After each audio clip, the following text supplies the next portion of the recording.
I just ignore it? Just ignore it.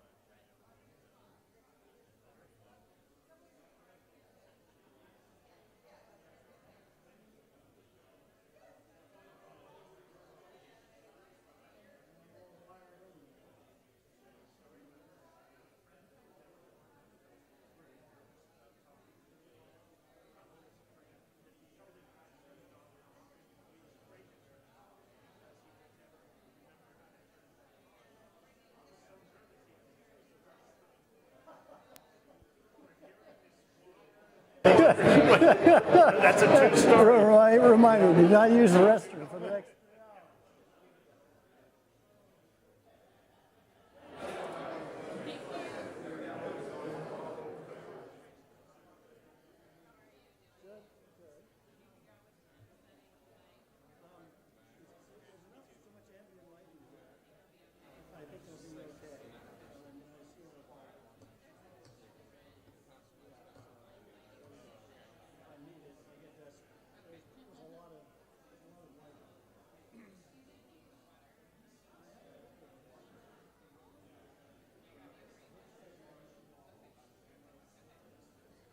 Testing, testing, Jerry. All right, I think we're good. Testing, testing. All right.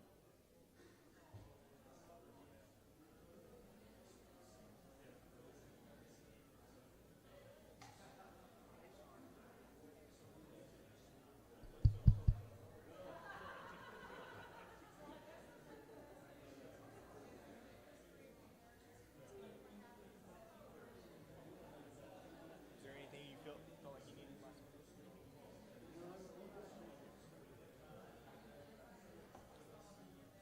Anything you needed?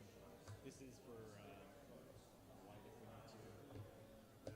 if we need to. Sorry, I'll be in the back.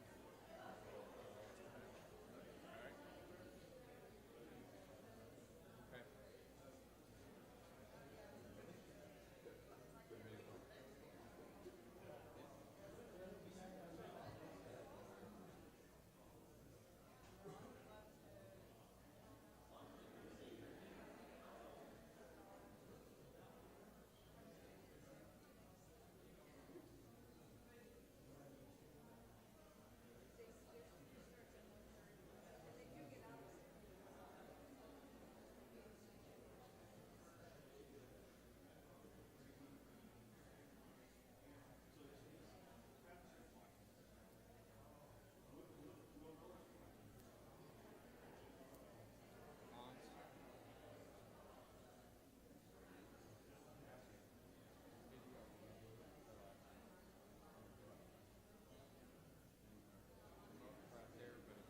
Reason they're not there setting it. Stephanie says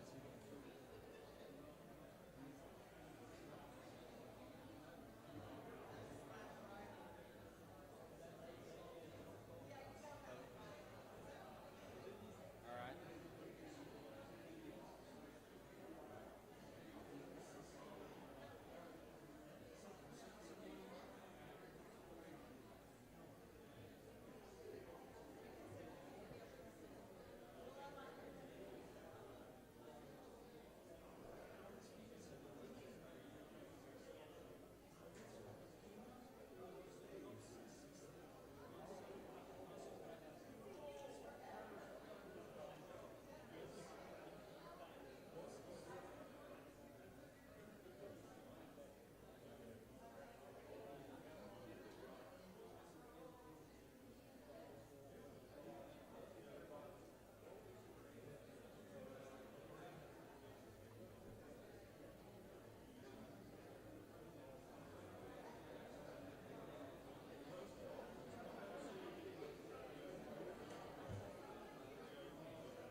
Good afternoon.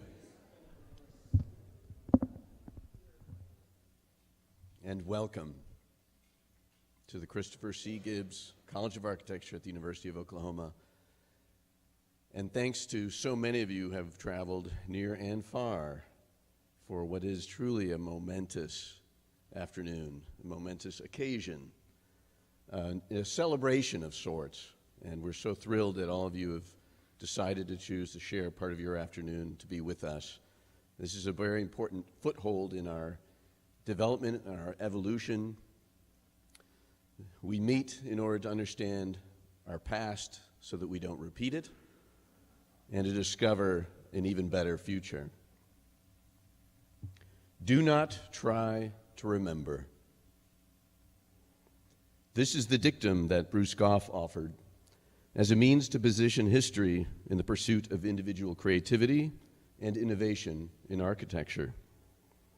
It may also help explain how a band of passionate educators here at the University of Oklahoma may have discovered a way of thinking and practice that continues to be relevant and inspiring today. A new school, probably the only indigenous one in the United States, is how OU alum and renowned architect Donald McDonald once characterized the school of thought that developed here under Buskuhl, Herb Greene, and many others in the 1940s and 50s. McDonald went on to write, "A truly American ethic, which is being formulated without the usual influence of the European or Asian architectural forms and methodologies common on the east or west coasts of the United States." What is it? The American school. A transcending school of thought. Three characteristics define the American school work and which remain as our shared ethos here at the Christopher C. Gibbs College of Architecture. The work could be described as resourceful, using local materials, everyday objects, scrap, industrial materials. The work could be described as experimental. Forms were always original and often otherworldly, and certainly contextual. The architecture of the American school responds to particular sites and clients and social and environmental contexts. And if you have a moment after this symposium, we invite you to look at some of the exhibits just outside of the gallery here to see not only examples, more drawings of work from the American school, but also some of the work we do today, which we believe is an extension inspired by the American school. But the American school approach was not readily accepted by critics who preferred to exalt the European imports. And today, we are trying to change that fact. We are working to bring the incredible creative legacy of the American school to light. In the last 3 years, our team has organized 2 major exhibitions, one in Venice, Italy, and that was the easy one, and one currently on display at OU's Bizel Memorial Library. We have organized 3 installations here in Gould Hall, 2 symposia, and 3 special courses on this important history. Our team has presented this research across the country through invited lectures, conference papers, and this coming June as a 1.5 health, safety, and welfare credit earning session at the AI Conference in Architecture in Las Vegas. Hope to see you in Vegas. We have partnered with OU Libraries, great partners, OU Libraries, to create what we believe is such an important piece to our work, the American School Archive. And we've received countless collections, additions from dozens of architects. We just received another stack of amazing drawings from Arlie. Where are you today? Thank you, Arlie. We've partnered with the Fred Jones Jr. Museum here on campus to organize a major exhibition that opens in January of 2020. And we've partnered with OU Press to author a scholarly catalog to accompany this 2020 exhibition. As these examples illustrate, this is a team project. We have been incredibly fortunate to have the enthusiastic support and help of faculty students, and staff here and beyond. We're enjoying incredible support from the provost's office and the university president himself. They all believe that this American school is worth investing in still. I invite any faculty in here to stand if you have been a part of this American School project so far. Please stand, any faculty. Don't be bashful. Thank you. If you're a student, students who have been a part of this process so far, please stand. Any of you contributors in here today, don't be bashful.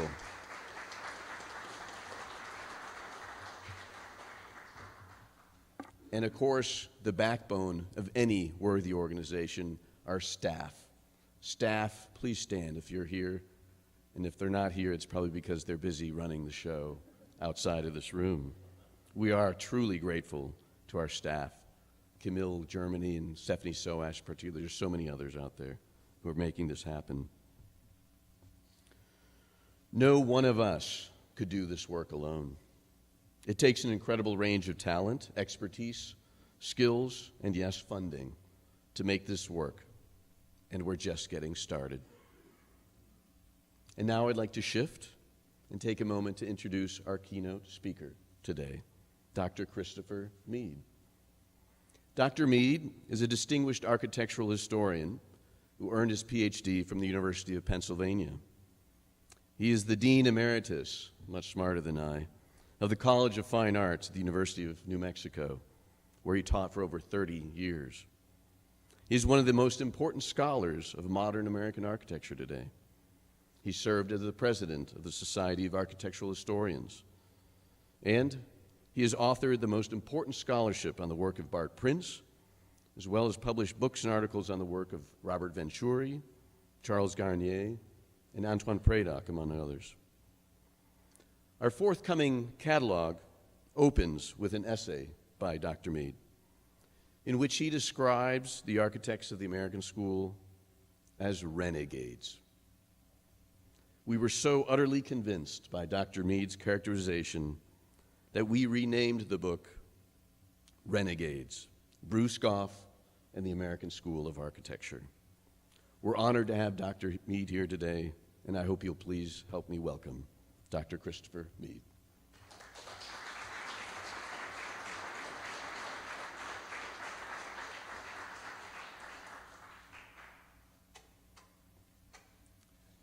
Thank you, Dean Butcher, for that kind introduction. Not deserved, but I'll take it. And thank you also to Stephanie Pilat and Luca Guido for inviting me here today. Can you all hear me? If you're way back, you want to move forward unless you have really good eyesight. All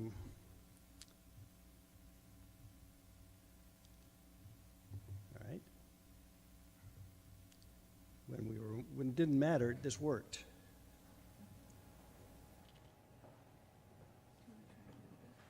Yeah, I'd rather try it with that because this is even more dangerous with my eyesight. Maybe this, no? All right, tech, help. Some reason the laptop is not, it's ignoring my instructions. It knows I'm not from here. It says, I don't do what you tell me to do. See, I do that.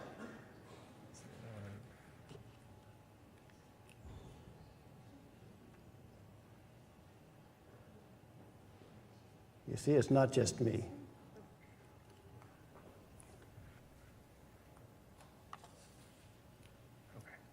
So we're good now? And this one too? Mm-hmm. Okay, great. Yeah, no, that was good, that was good. I want to go ahead to that. It won't go back. All right, so there we go. All right. So I've been asked to speak about the New Mexican architect, Bart Prince. He has been a practicing architect for nearly 50 years now. He has built all over the country, primarily in New Mexico and California, but also Idaho and Ohio. His architecture is often called organic And I put that in scare quotes because it's a reference that makes sense to us. The imaginative geometry, dramatic structures, the inventive use of materials all fit our preconception of what organic architecture is, going back to Frank Lloyd Wright. And Prince has himself admired the work of Frank Lloyd Wright since he discovered him in middle school when he was 14 years old. But if you want to annoy Bart, say, your architecture is organic, isn't it? And he will immediately disclaim that label, because it suggests that what he does is copy Wright's architecture, that there is something called the Wright style of architecture, and calling him an organic architect means that he is copying Frank Lloyd Wright. And for Bart, copying someone else's work misses the whole point of what he does, of what Wright did before him, and indeed what any architect should do. Good architecture, as far as he's concerned, never, ever, ever comes from copying a style. For him, good architecture must come from something that in one sense is simpler, although it is really very difficult. It must come from responding to the demands of a client's program, a client's budget, and the site, without preconceptions. And that's the kicker, because most of the time we have preconceptions. Wright's own teacher, Louis Sullivan, put it this way in the kindergarten chats, quote, "Every problem contains and suggests its own solution. In this mental attitude lies the technical beginning of understanding." When I was writing one of my books about Bart, I asked him what he thought about this quotation from Louis Sullivan, and he wrote back to me, so I have his answer recorded. He quote, "The quote of Louis Sullivan is usually taken very literally, as though there will be only one solution to any given problem. The statement that it is a mental attitude is the important one." Now, he's really saying two things that are linked to each other. One is that every problem contains not just one solution, but many possible solutions. Keep in mind, we're starting without preconceptions here. The challenge each time is to find the best possible solution to the problem within the context of that particular project, client, site, budget, and so on. So you could actually solve the same problem in a very different way. In other words, every design starts from zero. It doesn't start from anything before it. It starts right when you are designing, which is why Bart says it's really about a mental attitude, not a mental image, because it doesn't look like anything. It is a way of thinking. And I'd like to suggest that Bart's response to my question captures both the problem-solving logic and the willingness to experiment that characterizes his architecture. Now, in my talk today, I'm going to try and summarize that logic with 5 principles of pragmatic design. I probably have the confidence to do that because I'm in Oklahoma and he's in New Mexico, so he can't stop me halfway through and say, "No, you don't have it on right." But let me try to with these 5 principles. The first is that, and I've already suggested this, but every design is specific to its site. It responds directly to the immediate conditions of its topography, its climate, its orientation, and its context. And I'm going to talk a lot more about context, but context is both a natural and a cultural condition. Second, every design is specific to its client. It responds directly to the client's program and the client's budget. Third, every design is an integrated system of spaces that connect interior and exterior. Fourth, every design integrates those spaces with a structure that is specific to the materials used. Space, structure, and materials form an integrated whole. Now keep in mind that all these principles are building upon each other, so we're getting something that's more and more layered as we go along. And therefore, fifth, and it's almost inevitable if you understand the first four principles, every design is unique. Each design is an original solution to the specific conditions of site, client, site, structure, and materials within the context in which the architect designed them. Now, I hope if you've been paying attention, you notice that one thing I didn't mention in laying out these principles was form. For Prince, form results from the design process. Form is the result of a building's spaces and structure and site and client and budget rather than the other way around. It's easy to say, it is sort of mind-boggling to consider how you do it because you don't know what your project is going to look like when you start designing. It ends up looking like something, but it is really about a system of spaces and structure and materials. So what I want to do today is give you some idea of how this works out. I want to explore Bart's pragmatic method of design by looking at three houses that he designed between 1984 and 2006. I'm going to organize my talk into three parts. First, I want to talk a little bit about Bart's background and some of the formative influences on his thinking as an architect. And yes, I will soon get to Gough. You're kind of wondering, where's Gough in all of this? He's there, don't worry. Second, I want to look at his own house and studio as a kind of portrait of him as an architect, and I should say architect as artist. And third, I want to look at two other houses, the Price House in California and the Whitmore residence in northern New Mexico, to see how he responds to both the natural and cultural context of his projects.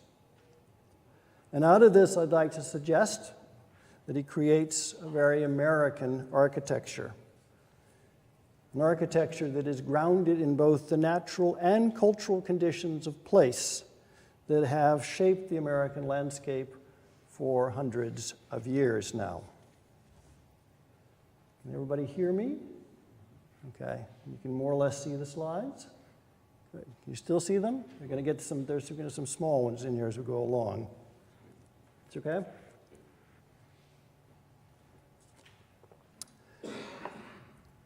Bart Prince is a fourth-generation New Mexican. Now, since New Mexico has one of the oldest histories of continuous inhabitation in North America, that goes back to the Chacoan culture that started building structures that still exist from somewhere between the 7th and 9th century. When I say he's a fourth generation, it ain't nothing, but in context of New Mexico, it is something if you're Anglo or a white. He is one of the oldest white families in New Mexico. He is deeply rooted in that part of the world. His great-grandfather, LeBaron Bradford Prince, moved from New York State to New Mexico in 1878. Took the train to Trinidad, Colorado, which is as far as the train went, and then took a stagecoach the rest of the way to Santa Fe, where he served first as a territorial Supreme Court justice and then as a territorial governor of New Mexico. So the Prince family is a very famous family in the history of that state, and his great-grandfather was instrumental in statehood. LeBaron Bradford Prince lived, when he was a governor, in the Palace of the Governors. If you know Santa Fe, if you know the plaza, the Palace of the Governors is right there. And if you go there, you can see the Prince rooms, decorated more or less as what it looked like when he was living there. After he retired, he moved just up the street. So the Palace of the Governors is down there, but just up the street is the Prince residence. And it remained in the family until the mid to later 1950s. If you go to Santa Fe and you eat in the Shed restaurant, you're eating in the former Prince room, home. Bart remembers staying there as a child, staying with his grandfather, with whom he also spent the summers on his grandfather's ranch at Espanola outside of Santa Fe. Now, all is to say is he grew up very much in part of the culture of the place. He lived in adobes, traditional adobes. He did ranching. He said he learned how to drive on his grandfather's ranch because his grandfathers put him in a truck and said, learn, because there wasn't anything to run into out there. So this is where he began, but he very quickly realized, unlike his great-grandfather, he was not interested in politics, and his father was also a politician. He was interested in architecture. It was sort of just there, innate almost. When he was still a child, he was busily building stuff. I think a lot of children do, but he kept on building things, and his parents got used to the fact that they would find odd constructions growing in the garage, and he would just be assembling stuff. He discovered Frank Lloyd Wright in middle school and started studying him. When he was in high school, he took his first drafting courses. By the age of 17, he was designing houses for a local contractor, and this is one of his projects. So this is when you're in high school, age of 17, 1964. And I put them together because it suggests a number of things. One is that he grew up in New Mexico, and perhaps because he grew up in New Mexico, he didn't have to prove he was New Mexican, so he was not really ever very interested in building ye old traditional adobes. He said the rooms were small and dark and uncomfortable, and they were full of bugs. And he was much more interested in modern architecture. Now here he's just a high school student, but he's exploring his approach to modern architecture. That took him to Arizona State University, a 5-year program like OU. He was there from 1965 to 1970. He went to Arizona because the University of New Mexico did not have an accredited program at the time. He would have stayed in New Mexico, but the nearest he could find, and was still in the Southwest, was Arizona. So he went there. While he was there, the most prominent member of the faculty was Calvin Straub, who's an important California modernist involved in the case study house. I don't know if you know the case study houses. These were modernist prototype houses. This is the one designed by Calvin Straub, the number 20, the Bass House from 1958. And in effect, you can see that this would be much more interesting to Bart than this was, because this allowed him to take what he'd been teaching himself and add a more professional element to it. And Straub was a quite accomplished architect. But it wasn't really where Bart was headed, this kind of very classic, clean, minimalist modernism. To illustrate that, I show you this project by Bart from 1968. It is a housing project that is across the freeway. It would be like a great bridge structure that was built across it. And I hope it speaks for itself. Obviously, whatever he's looking at, he was not looking at Calvin Straub when he was designing this. I think he was probably looking at people like Paolo Soleri, because there's a kind of Solerian megastructure quality to it.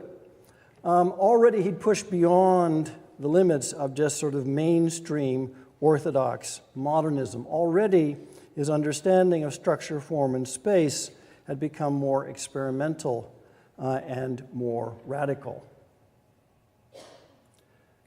Now, given his interest and his proclivities and where he was headed, you'd think he would have gone to Wright's school, which is right there, Taliesin West.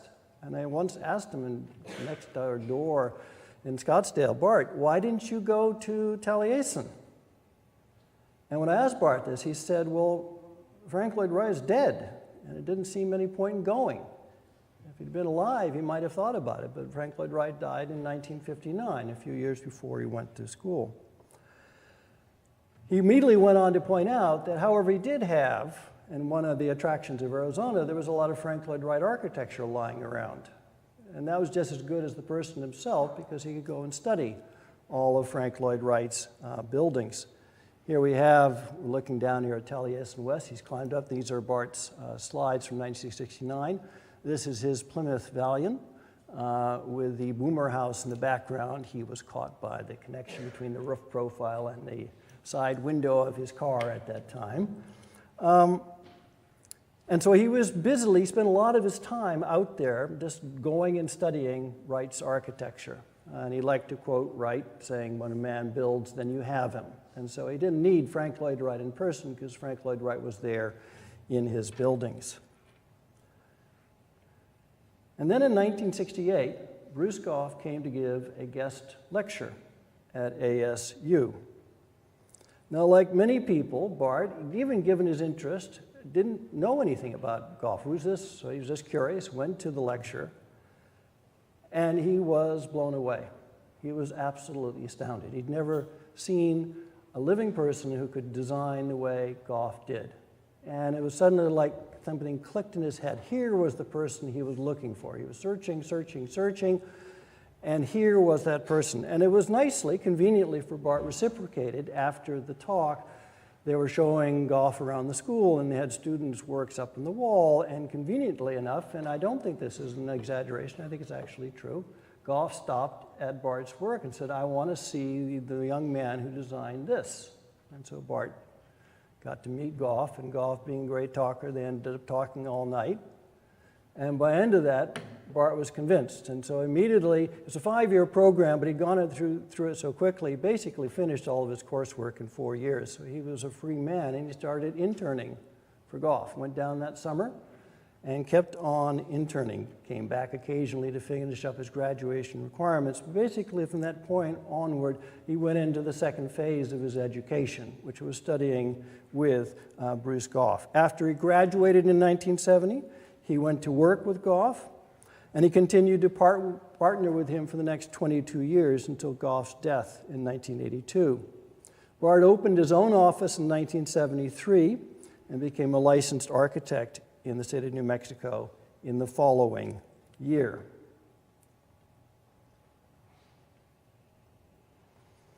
Bruce Goff became Bart's mentor.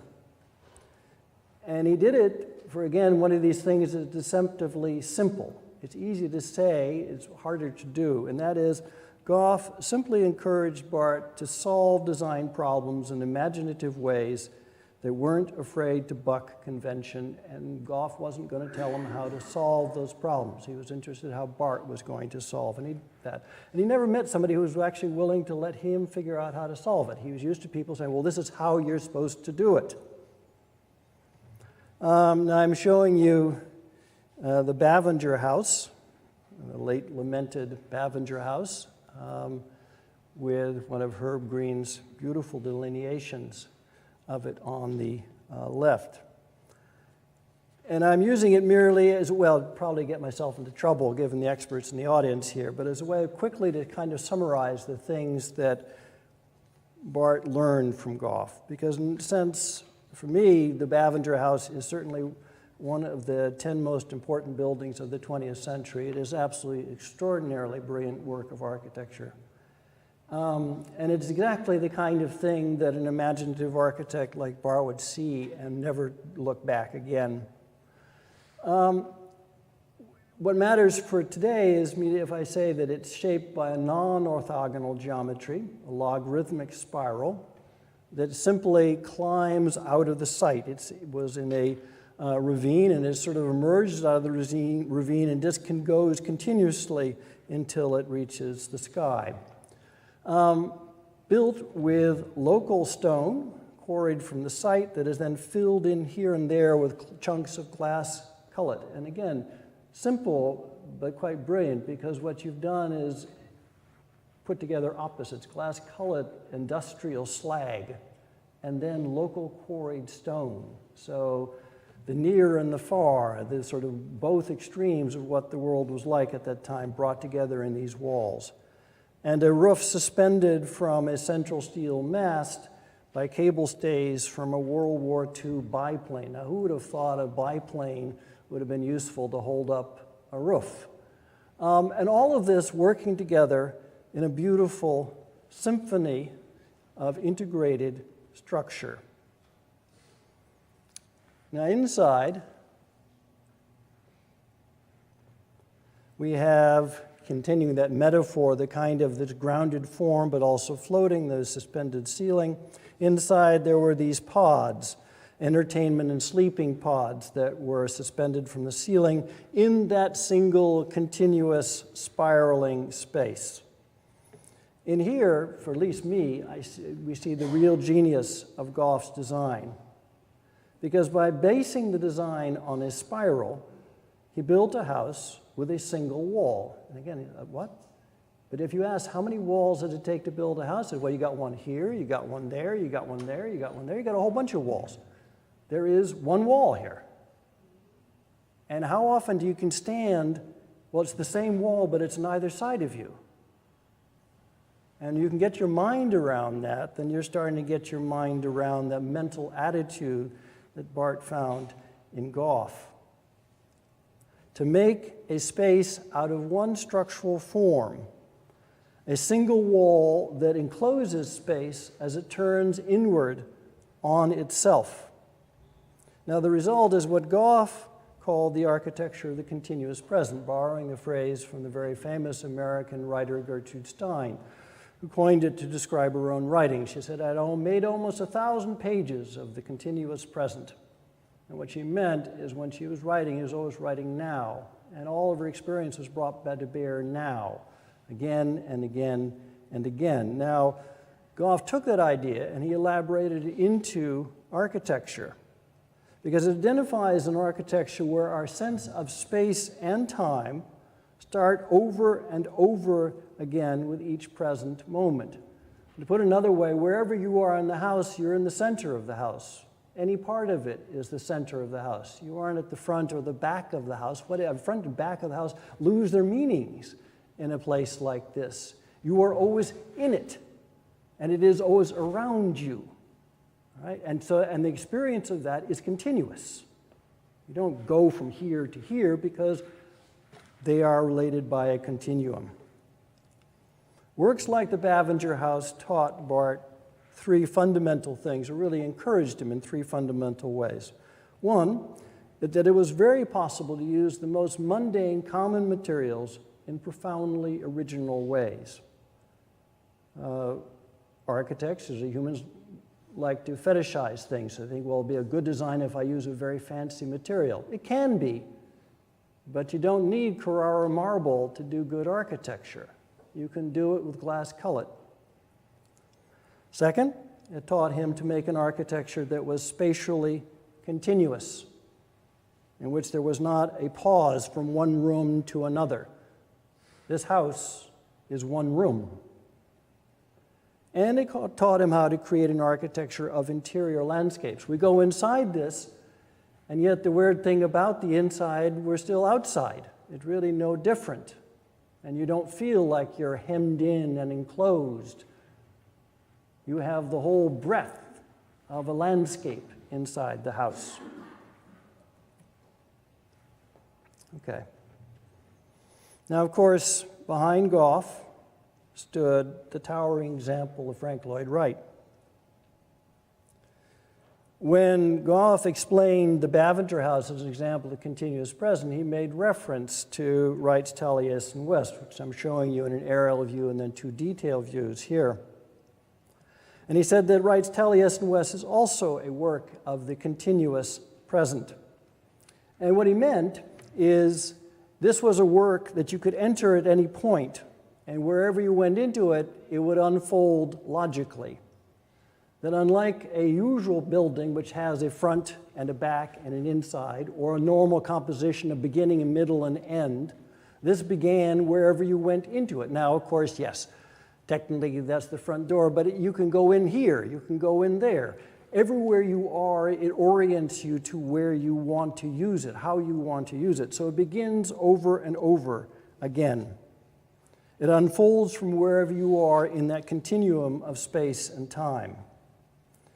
Now, in the case of Wright, this created an architecture that was completely integrated with its site, merging exterior and interior in one single work of architecture. An integration of a building with a site that, in the case of this design, is reinforced by the pinwheeling triangular geometry.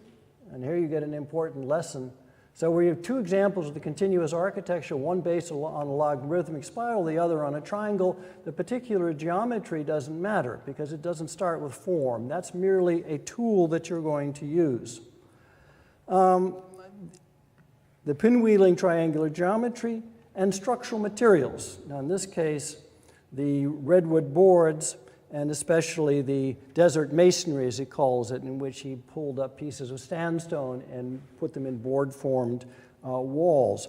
But it created an architecture that resonated with the surrounding landscape. It resonated chromatically with it and was, in some sense, literally made from it. So it's almost like you gathered it up. And Wright talked about this almost as if it were a campsite with just a bunch of stones around a fireplace. Well, Bart has studied this work very carefully. Works like Taliesin taught Bart three things. First, good design is based on an open-ended system of geometry. It could really be anything. You said, give me a square. Square doesn't limit you. It's how you use it. It's the mental attitude. Second, good architecture is the direct expression of structural materials. And third, good architecture is the continuity of space that is integrated with its site. Now, in an interesting way, I don't have time to go into it, it parallels Gough, but there's some important differences here. Wright was much more interested in structure and expressing it than Gough was, for example. Wright's architecture tended to open itself up to landscapes. Gough's tended to internalize more. Now, these are subtle differences, but they're important differences. None of these are absolutes, but they're subtle differences that mattered to Bart. And actually, when I'm giving you these lines, these are how Bart has explained. I said, what did he see as the difference between them? But the most fundamental thing is here we have another example of the architecture of the continuous present, but you would never for a moment confuse it with the architecture of Gough, that what each architect does not look the same. So he learned from both architects, and he learned that he didn't have to copy either one. Now, behind Wright and Gough lies a tradition of American architecture that reaches all the way back at least to Thomas Jefferson in the 18th century. And I'm going to try and collapse a very complicated history into one work, which is Jefferson's Monticello in Charlottesville, Virginia. Now, if we look at the classical, neoclassical architecture of Monticello, you'd say, well, that has nothing in common with either Wright or Gough, but that means you're still stuck on form and style, and you don't look at it the right way. What matters for someone like Bart is that, very much like Wright and Gough, Jefferson had an ability to think for himself. And his residence at Monticello shows it in three ways. First, siting. Monticello, which means little mountain or hilltop, it is located on a hilltop, and it commands a surrounding landscape. You say, well, so what? Well, that's not how you built Virginia Tidewater mansions, which are down in the valleys below. And Jefferson said, well, I don't want to be in the valley below for two reasons. One, it's hot and muggy down there, and if you're up on the hilltop, you get breezes. And the second one is there's no view down there, and I get a view up here. So he broke a convention. Nobody had ever thought that they could build a plantation manor on a hilltop until Jefferson said, well, why not? It makes sense to me. Second was space. Monticello is designed both from the inside out and from the outside in. If we had more time, we'll point out its real model is Palladio, the Villa Rotonda. The Villa Rotonda is an absolutely centralized building, but Jefferson deflects it. So this is the entrance facade, this is the garden facade, and it's almost you took Monticello and rammed it on one side and pushed the middle of the building halfway through. So it goes in, it steps into a recession when you're going into the building, and then it pushes out on the other side. Does that make sense? And what he's done is taken a purely centralized building and give it a longitudinal axis of movement. So when you're going into the building, you're already headed out of the building again. You don't get to, there's no center to his building because he is part of that larger spatial system.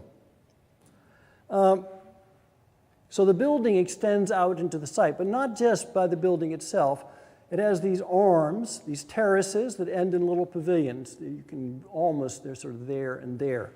Reach out on the garden side. So it reaches out and embraces the hilltop. Before Wright built Taliesin, Shining Brow, and you don't build on the hill, you build it of the hill. That's effectively what Jefferson was already doing. His house is on this hill, but it embraces the hill on which it is located. And then the third issue might be a little surprising, but it's actually very important. I'll just call it practicality. Jefferson invented his own solution to practical problems whenever the rules of good design got in the way. I mean, yes, he's doing the Palladian building, yes, he's doing neoclassical, yes, there's proportion, yes, there's orders, all these rules, but he does things like that, which are little windows.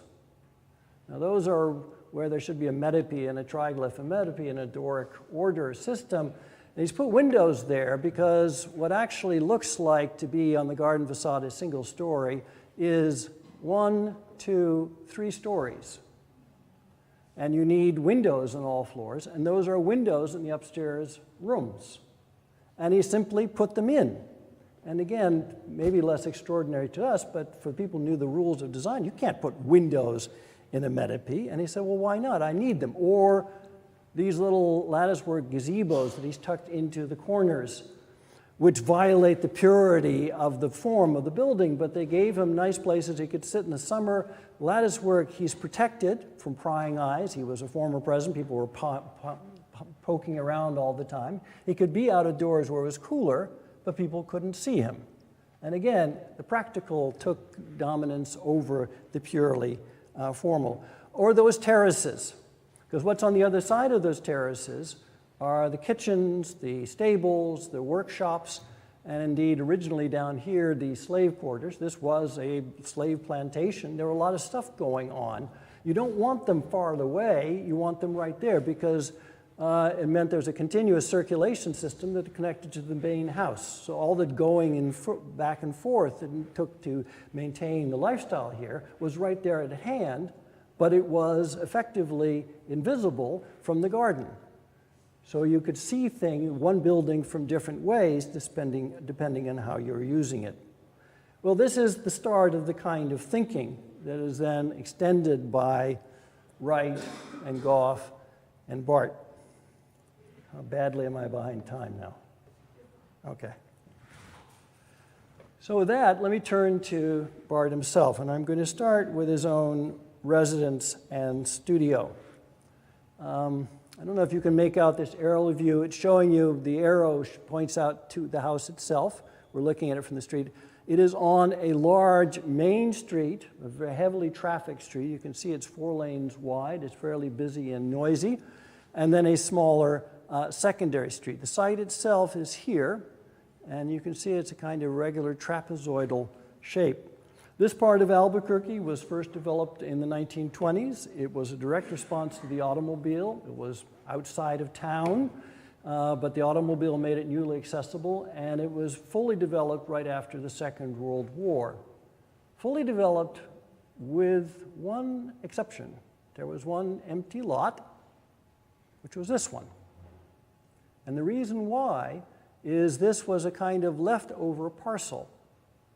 And it was not, if you look at the other parcels, the regularly dimensioned parcels, not the same size, and it didn't have the 2 sides that were not parallel. And what I'm getting at, it was left undeveloped because no contractor or regular architect could figure out how to build something that made economic sense on this site because there wasn't enough area within the setbacks. And these are the setbacks. Can you read this drawing?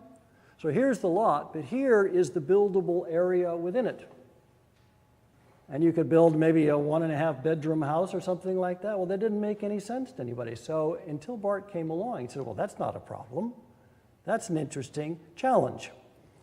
And the way he went about solving it was took 2 circles, a larger one and a smaller one, front and back. We're looking here at the front, so we're looking at it from this direction. Filled them up to the setback lines. Now notice by using the circle here, you aren't really aware where the setback lines are because he's also, what usually people do with setback lines is that becomes a wall and they simply extrude it. So most houses, you know where the setback lines are because there's walls there. He wants to maximize that, but he doesn't want to be just following that lot. So the circles round off the corners, a studio on the ground floor in the front, and then his living room and dining area in the back. From that then rise 4 smaller cylinders. You can see one of them there. They come up and then support a 3rd floor. There is a mezzanine floor right there, a 3rd floor, which are the living quarters. Well, by the time he was done, on this unbuildable site, he'd built the equivalent of a 3-bedroom, 2.5-bath house plus an architect's office in it. Because he said, well, that's not a limitation. Of course I can build as much as I need. What you have to do is just think about it differently, and you go vertically. He just built it up as a series of towers.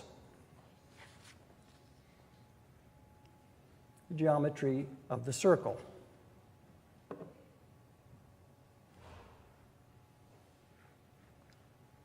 The larger forward cylinder, and here we're looking at the working drawings for the house, so we're looking at this cylinder right now. Here we're inside it, and we're looking at it from the outside. Exterior walls, poured in place concrete block with sonotube columns, from which then rise metal pipe that then joins to the metal pipe that forms the radial ceiling, separated by glazing of Exolite, acrylic panels. A lot of very simple but quite brilliant things are happening here. We start with the fact, so we've got a circle, and in that he's placed the cylinder. The cylinder itself is structure, it is also function. It's where he puts the mechanical systems or the staircases to get to the upper floors. So it's holding the building up, but it's also serving the needs of the building. But rather than putting that in the center of the circle, he puts it off center. And again, once you've done it, of course, why not? Because what it does, and you can get a sense of it here, it throws your perception of the room off. The room is expanding. If we're just in the center, then there would have been this thing in the way. But now what you have is this generous sweep of space around. So what is in fact not a huge space feels very large. And that sense of expansiveness, and here you can see he's learned from Gough very well. It's what the brilliance of the Bavinger house is at work here. That sense of expansiveness is also increased by having the roof not join the wall, but float above it, so that you have this great sense of release around the edge of it, so that the sky and the light is coming in. Now, it doesn't hurt that all of these beautiful poetic gestures directly serve the practical needs. This is an architect's office, so lighting. And this is a perfect lighting because it's uniform, distributed, coming from above. It's not shining in your eyes, so it works that way. That block wall with a berm behind it also shelters this office against the noise of the street. So when you're in there, and everybody's been there will know what I'm talking about, it is remarkably quiet. You would not realize there was a lot of traffic outside. It is peaceful, calm, and quiet. It is a perfect space in which to work. Now, if we're to take, there's a staircase, these two at either end of the staircases are there, take a staircase up to the top floor of the house, running along, and that's this plan. And you're probably in the back, you'll just have to believe what I'm telling you, but a sort of elongated oval, punctuated by those 4 cylinders. We're looking down the side. It faces to the south, shading and tubes of water for solar gain. I was talking with Art at lunch today. Sustainability has become big, but it's a very ancient kind of thing. It's almost just common sense. Where is the sun? What is the sun doing? When do you want shade? When do you want to get sunlight? How do you want to use it to warm a space? Bart wasn't trying to make a big sort of chest-thumping gesture. He just wanted a comfortable space, and paying attention to the climate matters. Runs down, off of which are a series of rooms, private living rooms, bedrooms, and things like that on the other side. And so what we have is a continuum of space. You go in, you go up the staircase, the spiral staircase, you go down in this hall, and there's these rooms off of it, but notice there's not walls separating one room from another. So it's almost, the analogy is more like a pool. There's a river, a stream going along, and then it eddies in a pool, where you feel enclosed, but never trapped, because little gestures like that, having the roof on the backside peel away to rise up and bring light from a clerestory, hidden clerestory, so it comes down, so that you're now surrounded by light as you're enclosed at the same time. One condition doesn't have to contradict the other condition. And you can see how here he's really working through what he's learned from Bruce Goff.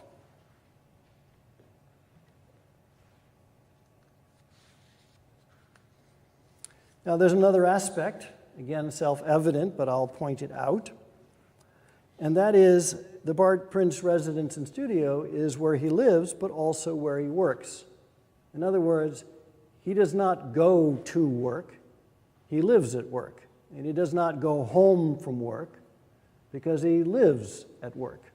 Those are different categories that simply don't apply to him.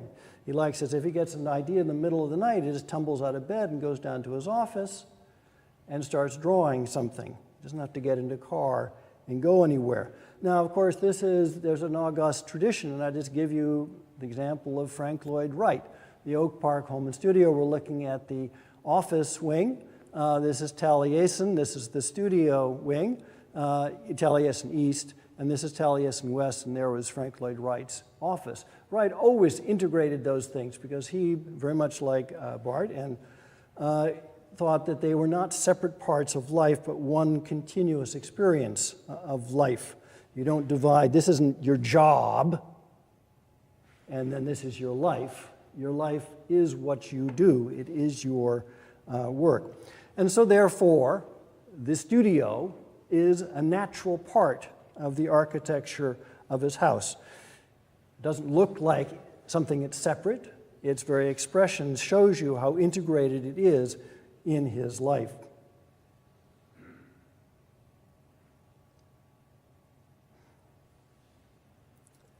Now, just like his life and his work, Bart's residence and studio is therefore an open-ended project.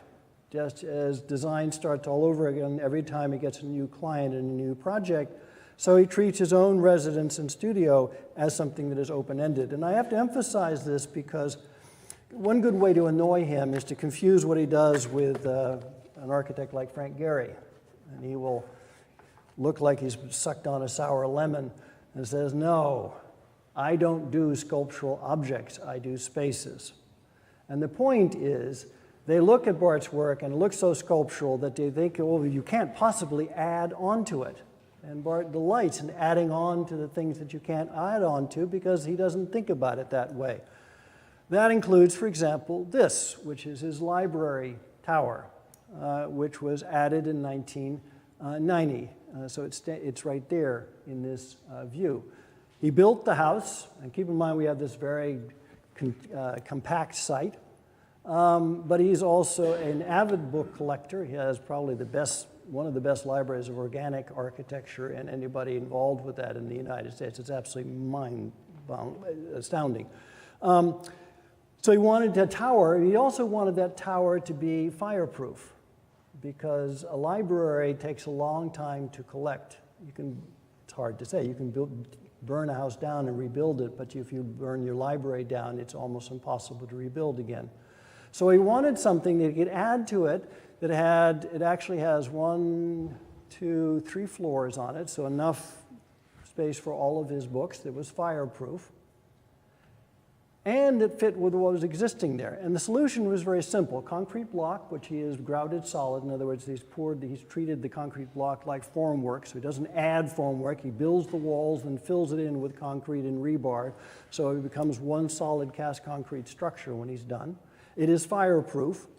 But each course of masonry, the circumference diminishes just enough. So what very simply it does, it nicely steps back from the house. As the house rises up and spreads out, the tower steps back. So each floor is smaller. And again, it's a wonderfully simple solution, but it is the perfect solution to it, because now it looks like it's always been there. It's solving its practical problems. It doesn't stick out like a sore thumb. And then in 2006, he added next door this gallery. He is also an avid collector of art, both New Mexico modernist paintings and also Bruce Goff, Lloyd Wright, Frank Lloyd Wright. He has an enviable collection of drawings as well. And he wanted a gallery space to exhibit. And what is a gallery space? Well, it is long walls with, again, the right kind of lighting. And ideally, the right kind of lighting will come up from above, which meant that he wanted a long rectangular object, which then pops up. So long walls along that. You can see it right there. And so there's two walls, plenty of walls to exhibit his stuff, which then pops up with a series of skylights to bring in the light and diffuse and diffract it from up above. It produces, on one hand, oh, you say, well, he's imitating himself. He's got another long object, although I point out the geometry of this is completely different than the geometry of that, because he's solving a different problem. Now, in this case, once you deal with the program, the other thing is he owned the lot next door. There is this 1940s adobe house, which he had carefully restored on the inside. He wouldn't build one for himself, but it was nice there. It was a nice one. Adobe is earth, right? It's okay structurally, but it's not, you can't build on top of it. So he had to figure out how to build a gallery over the existing adobe house without having to put columns down through the house without infecting it. And what that meant is that suddenly his gallery became a bridge that is supported. Here are the main supporting beams. And at the front and back are these tripods, two sets of triangular angled columns that come together like legs, one holding one beam, the other one that. And so from there to there, it simply spans the existing house. And then the only other constraint he had is how to fit it on the site, because if he built this straight, he would run into the setback line problem, so it's set diagonally on the site. And all I want to suggest here is how, when you think about with that mental attitude, that problem-solving attitude, you end up with something that looks like you've never seen it before, and yet every step is perfectly logical. It makes perfect practical sense. What are the practical problems I'm solving? As long as you don't have a preconception. Well, it's got to look like this. No, it looks like this because this is how the space had to work with the structure on that site. Okay. Oops.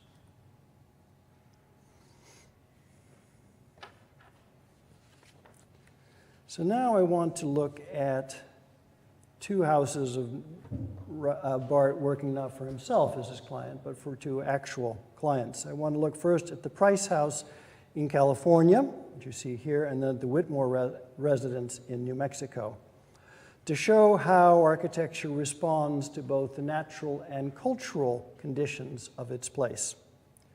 The Price House is in Corona del Mar, which, if you know California, is about 50 miles south of downtown LA.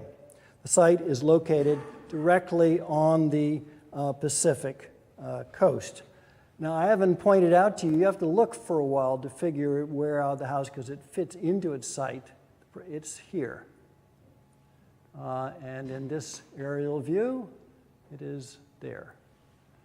And the first point I want to say is that it blends into its site. It blends into its site much more clearly than the neighboring houses. This house doesn't even exist. It's been torn down and been replaced by a McMansion now. So this actually looks better than what replaced it. But the point is, this is a large house, and yet the first thing it does is try to disappear into its site. And we'll see a lot of the logic of this house is what happens when you build directly on the Pacific Ocean. We get a house that is almost just like an extrusion of the cliff on which it sits. But when we're talking about the Price House, we aren't talking about any normal client, because the Price House is a very layered cultural portrait of its owners, Joe and Etsuko Price.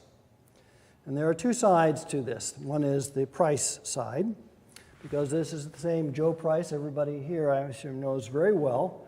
The client who commissioned the house from Bart is the same Joe Price who earlier commissioned Bruce Goff to design his house in Bartlesville, Oklahoma, also now sadly lost to an arsonist. Shinnenkon, built in phases between 1956 and 1976. And you saw earlier Bart taking a picture of Goff at one phase when he was working for Goff that summer. And this is the same Joe Price, whose father, Harold Price, commissioned Frank Lloyd Wright in 1952 to design the Price Tower, also in Bartlesville. In other words, when Bart got Joe Price as a client, he was getting a whole lineage. He was getting the client of Bruce Goff, whose father had been the client of Frank Lloyd Wright, and so suddenly Bart was put in the third generation of a way of thinking about architecture. Bart was very aware of this, and of course Joe Price got to know Bart very well when they were building the LA Pavilion for Japanese Art, the second Shinnenkon, because Bart really carried out the construction of that building. Goff died before it got beyond diagrams and for a place in Bartlesville. So moved to California. Joe Price moved to California, needed a new house, and he logically turned to Bart as his architect. Bart was aware of this, but he was also the kind of architect who wouldn't be afraid. Oh, well, I've got to do something. How do I do this? How do I make it look? Well, he knew better than to worry about that. That was the wrong question to ask. He knew he was adding to an important heritage. Now, I'm putting together the three works. I'll let them speak for themselves. It is kind of odd after the more these things you see, the more they seem to belong together without being confused with each other. You're still not going to confuse, or I wouldn't at least, Frank Lloyd Wright with Bruce Goff with Bart Prince, and yet there is a kind of family here. There is a mental attitude that is at work. That's one piece of the story. But an equally important part of the story is that Joe Price is married to a Japanese woman, a native Japanese woman, Etsuko.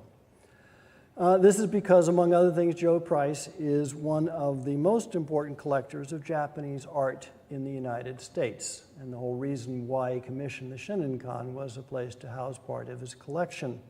He's had a long-standing interest in Japanese art. So Bart knew that when he was responding to Joe Price as his client, he also knew that he was responding very much to Etsuko, who has a mind of her own, and that he was also responding to two different cultural contexts. One was of an American tradition of architecture, but also was how that merged and bridged the Pacific Ocean to connect with Japan. I'm going to start by suggesting here we're looking at an aerial view. This is the house, pointing to. There's a closer in aerial view. So this is the street approach, which is down there. The street facade, and you're just going to have to believe me, I'm sorry for this. We're looking at the street elevation of the house here. This is the side that actually goes down there. And I'm comparing it to something called a macha. Macha, there are a lot of different Japanese house types, but the one that matters here is the macha, which is a pre-modern Edo period and before urban townhouse. And it was essentially middle-class housing. Aristocrats lived in a different kind of house, but this was on the streets of Tokyo or Kyoto. You would have found them lined by these. And they were characterized by facades that tended to come down very low.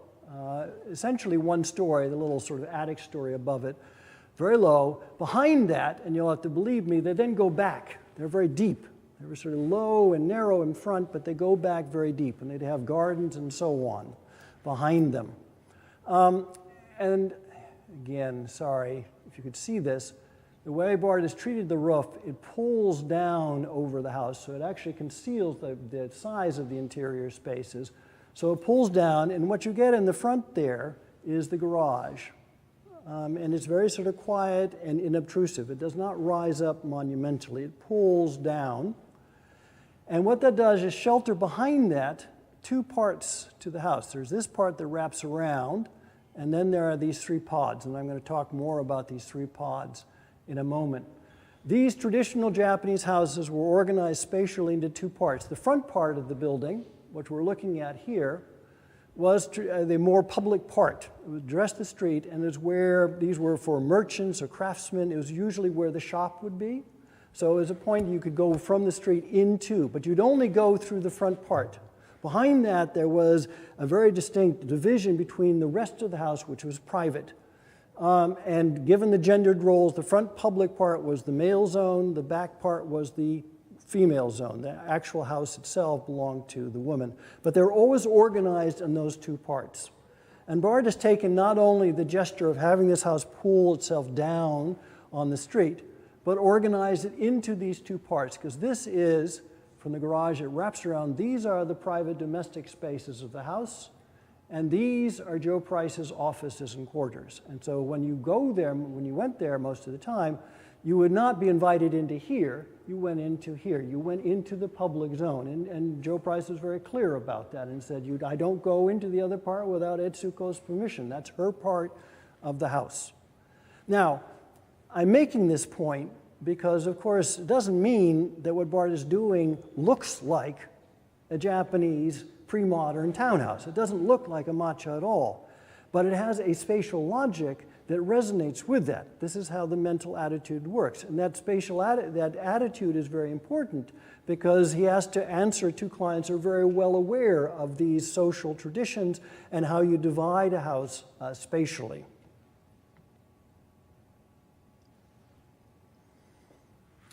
Now, Joe's part in this plan is this section right here, and we're looking at in sections. So here there are 3 pods. You can see them under 1, 2, 3, 1, 2, 3. We're looking at them on the other way. And here we're inside of them. We're actually standing in this pod looking back to that pod. Does this make sense? You following me here? Wonderful structure. What we have are glue laminated, and I've been trying to figure, should I call them beams? Shall I call them columns? Shall I call them ribs?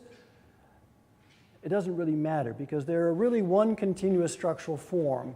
The glue laminated element, let's say here, it comes off, jumps across, and then comes back down again to wrap around. A continuous structural form. So what starts in the center as a column then becomes columns, becomes ribs for the ceiling, and becomes columns for the sides. It is one continuous thing because he's not thinking about what particular structural form, he's thinking about how to create this space that is constantly wrapped around. Now, on the outside, you can get a sense that there are 3 separate volumes, but inside, of course, they merge with each other. Because we don't have walls, we simply use the structure, and the structure becomes the articulation of the space so that one pod flows into the next one.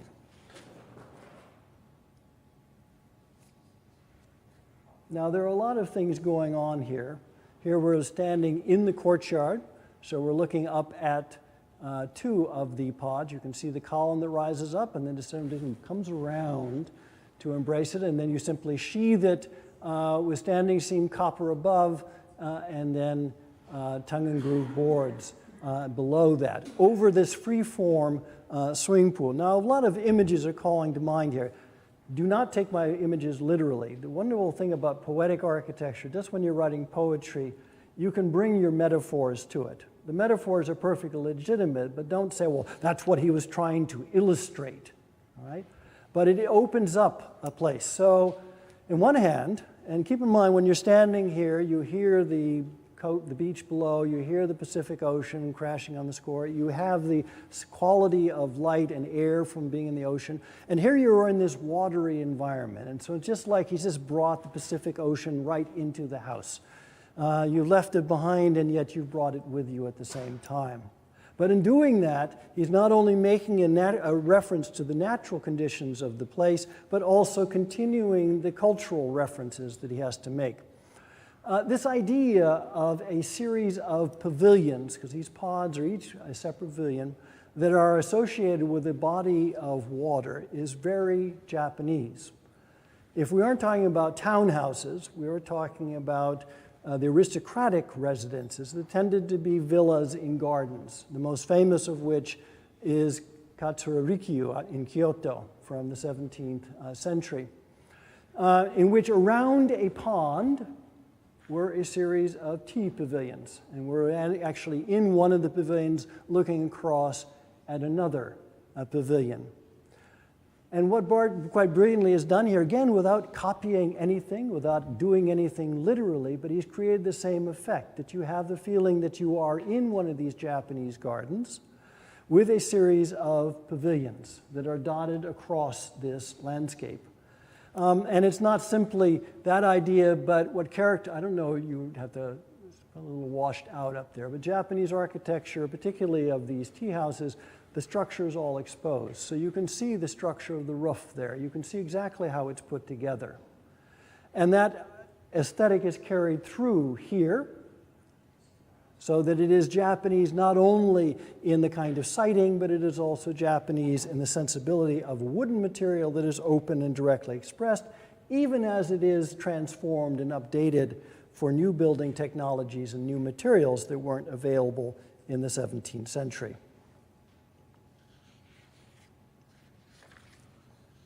Now here again, he did what he did for his own house. After he built the house for Joe Price, and Joe did the Shinnin-kan, but he still had part of his own collection.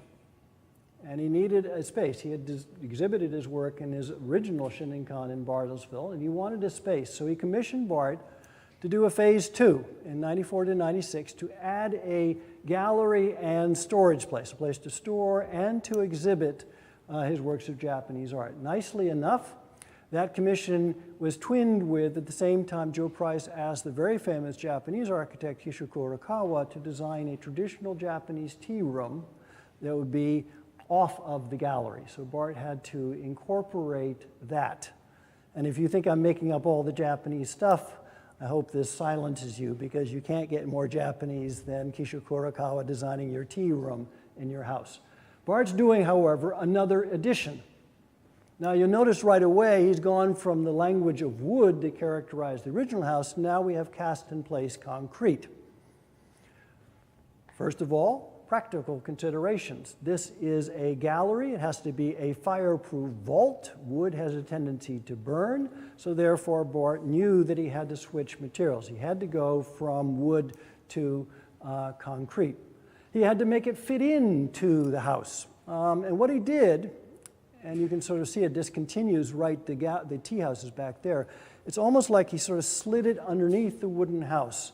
And since we're on a rocky outcropping with a series of Torii pines and things like that and all these boulders, what he's done is created an evocation of the site in which we have this wooden house that's grasped onto the masonry of the gallery like a boulder. So he's, again, converted the natural conditions of the site into an architectural expression. Concrete, however, is massive and heavy, and he doesn't want to do something that is massive and heavy. So he has to do something that is in fact heavy, but doesn't seem that way. And then when you go inside, doesn't feel constraining. And this will become more relevant in a moment, because it's for exhibiting Japanese art. And Japanese faces were not heavy, they were light, ephemeral ones. So he has to keep that quality. And he does it partly on the outside where the roof sort of slides past the supporting pylons, these little cantilevers like fingers reaching out into space. And this creates the effect that they're sort of floating free of gravity. Most beautifully, on the inside, the entire structure, and this is tricky, way beyond the engineering that I have, the entire structure balances on one single inclined column. It's stabilized along the front, but inside, that's it. This huge plane of concrete is resting on that one column. And if you see that, even if you know, well, obviously it's not what it looks like, but what it looks like, you can't help but think, well, it's floating. It's not resting. This column isn't holding anything up. It's actually trying to hold it down. You can see it pulling down. It reverses our whole expectation. And it's a beautiful kind of metaphor that it creates, that it convinces us that this massive structure is in fact weightless, that it is floating free. Here we're looking the other direction from the entrance to the tea house, back at a traditional display alcove called a tokonoma, in one of Joe Price's beautiful Edo period screens, multi-panel screens. Note how Bart has taken the idea of shoji. We're inside one of the pavilions at Katsura Rikyo here.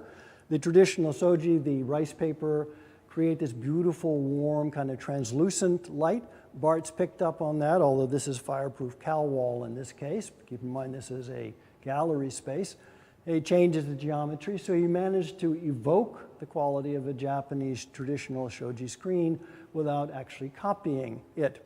What's driving all of this, and this was very, very important to Joe Price, Japanese works of art are not meant to be seen under bright illumination. They were seen in interiors, and you can get a sense of it here. They're kind of shadowy, a little dark. You have to sort of go into the darkness. You have to sit there a while to see what you're looking at. It doesn't immediately pop out. We like to put a spotlight on it. We got to look at it. The Western kind of clinical view. That's not Japanese. And the whole idea of a gold background, if you're going to show it a bright light on it, it's just garish. But if it's in this shadowy, it's a beautiful thing, and it sort of emerges out of the shadows. And so Bart was very aware that he had to, in this gallery, create the kind of quality of light that you would have found in a 17th century Japanese space, the kind of space for which the works of art were themselves originally created. So the more we go, the more we find these references to Japanese without it ever actually being Japanese. And I remind you, it's not a light wooden structure, it is a massive concrete one. Now, to the degree we're dealing with concrete, Bart can't help but be aware that the great master in the American tradition was Frank Lloyd Wright. He's one of the first to really systematically take on the problem of concrete. Is partly a question of geometry, but it's also a question of space. How do you let the space come through such a massive structure? I'm showing you Unity Temple here. And you do it by, of course, as the structure goes up from the walls, it starts dissolving visually in the columns, piers that are supporting it, and then you have these cantilevers, so that this kind of liberation. You avoid constraining corners so it doesn't box in. All those little devices that Wright's written about so extensively, all of that's in Bart's mind. He has to understand, he has to solve that same problem. He's not designing Unity Temple, he's designing Joe Price's galleries. He can't solve it the same way, but it is a problem that's been around before. And so we see, what is the point of a gesture like that? Of course, it makes the whole thing start to float and levitate, equivalent to that. And at the same time, there is one exception. In Japanese architecture is of wood, except for the structure of castles. Castle walls in Japan, and we're looking at probably the most famous, Himeji, were these great pieces, piles up of polygonal masonry that had these typically battered profiles. And suddenly and again, it's just on your peripheral vision. Don't take me literally. Don't tell Bart I said this. I'll get into trouble. But it's there because he's also trying to give to this a Japanese inflection. This is, after all, a gallery of Japanese art. Here we're just looking straight on. The Pacific Ocean sort of faces out to the Pacific Ocean. This gallery is wonderfully suspended. It's suspended between the earth and the sky, between the coast and the water. It seems to be floating at the same time it's grounded. It seems to be in the United States at the same time it seems to be in Japan. But the more that you think about this, the more that you sit there and look at the works of art, you realize you literally are between two worlds, and that was the project problem that he was being given by Joe and Itsuko Price. All right, how's your endurance holding up? Okay? I'm not beating you all to death with too much stuff. All right, this is the last one, I promise.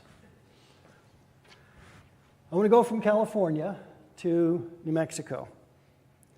Interestingly enough, Bart's done a lot of work in California. Californians like him more than he likes Californians. He finds them a little annoying because he's very much a Southwestern architect, so California is kind of a different world for him. He's happiest when he's just working in New Mexico.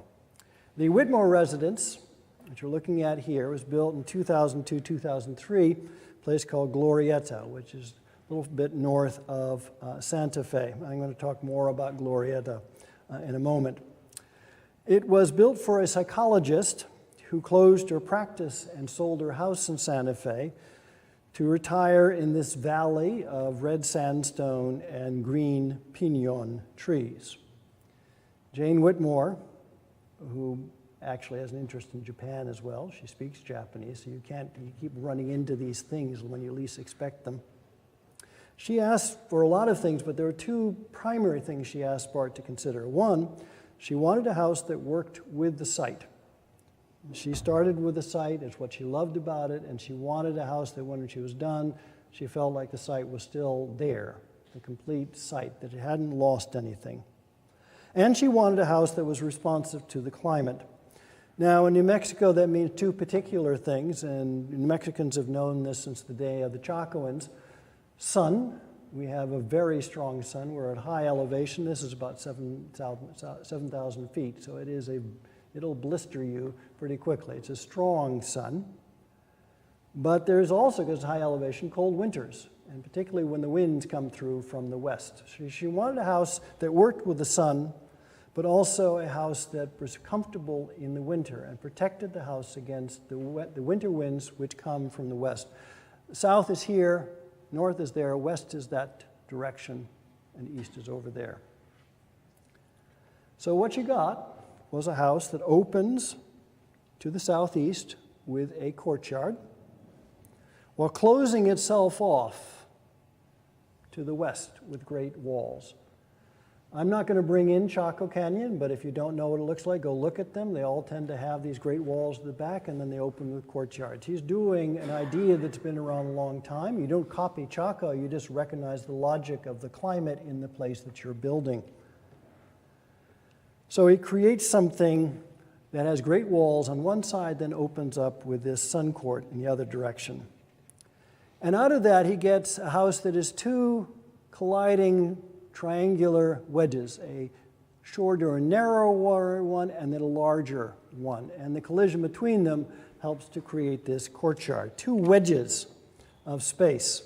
The wedges themselves are framed by walls of concrete block, covered in some places here with stucco, but they are, as you can see, concrete block. And between them, you have this glass pavilion. You'll see this more clearly in a moment. The concrete block uses a red volcanic scoria. It's the native kind of scoria of New Mexico. And it gives to this, I don't know if you can see it from this, but it gives to the concrete block a kind of pinkish tinge. It's almost like the red sandstone of the place has sort of leaked into or washed across the concrete. So it starts bringing up the tonalities. And the stucco itself, it's actually now called Bart Prince. He invented the green itself, but he invented it because it was the green of sages. So it naturally harmonizes. And so what he's done is the reds and the greens of the landscape have become the reds and the greens of the house, but sufficiently different that you know one and the other, but they're clearly speaking and communicating with each other.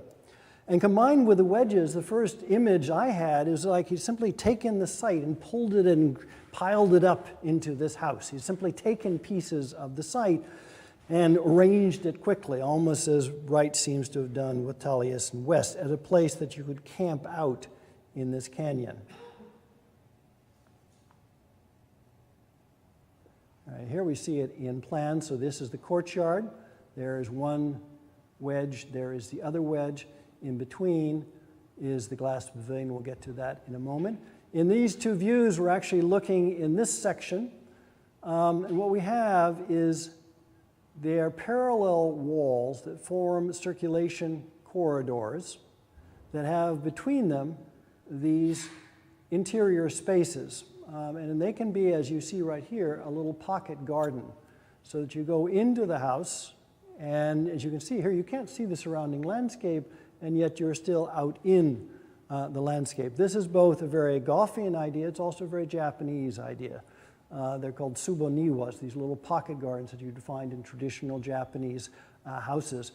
And here the metaphors start building on themselves more because it's almost like we're going down a series of canyons or ravines or ridges with larger valleys in between, as if he's simply taken the logic of the landscape, the ridges and the canyons around it, and brought it into the architecture of the house.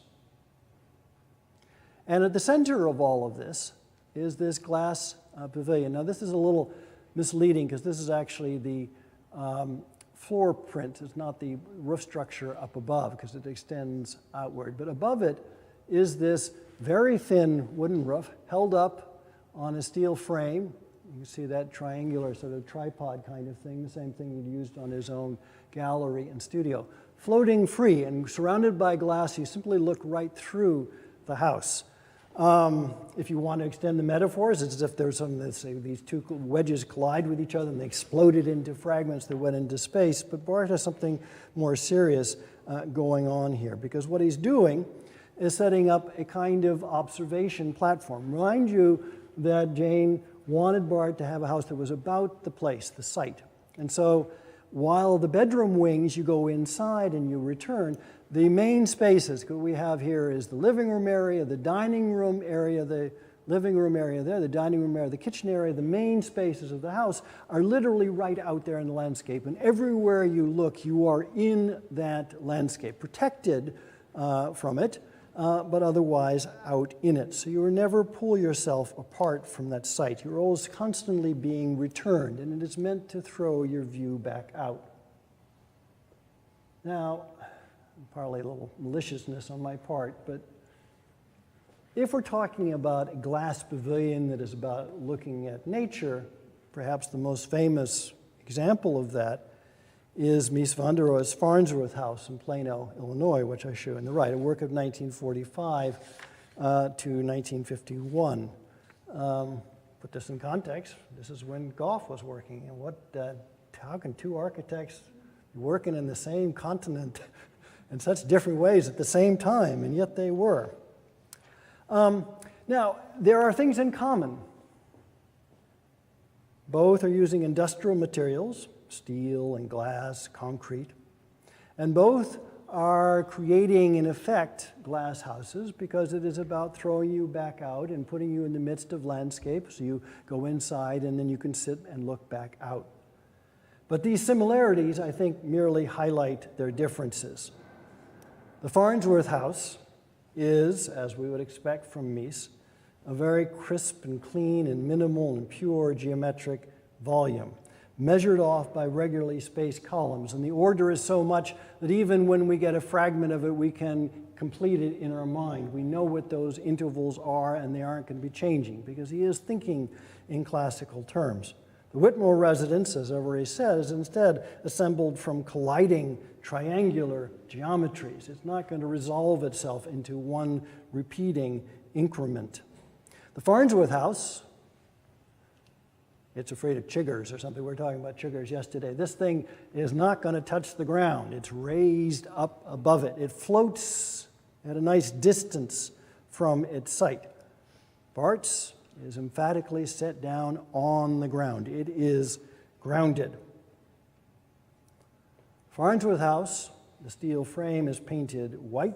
We want no confusion with the surrounding green of that site. We want to know very clearly what the language of an industrial classicism is, and we don't want to confuse it with nature, whereas Bart, as I've already pointed out, is working very hard to use those materials in a way that actually resonate and pick up with the colors of the site. In other words, the Farnsworth House pulls back from its site. It sets architecture apart from nature as an abstract and ideal form. We climb up to that better level and we look back on nature and we understand beyond the accidents the underlying Platonic order of things.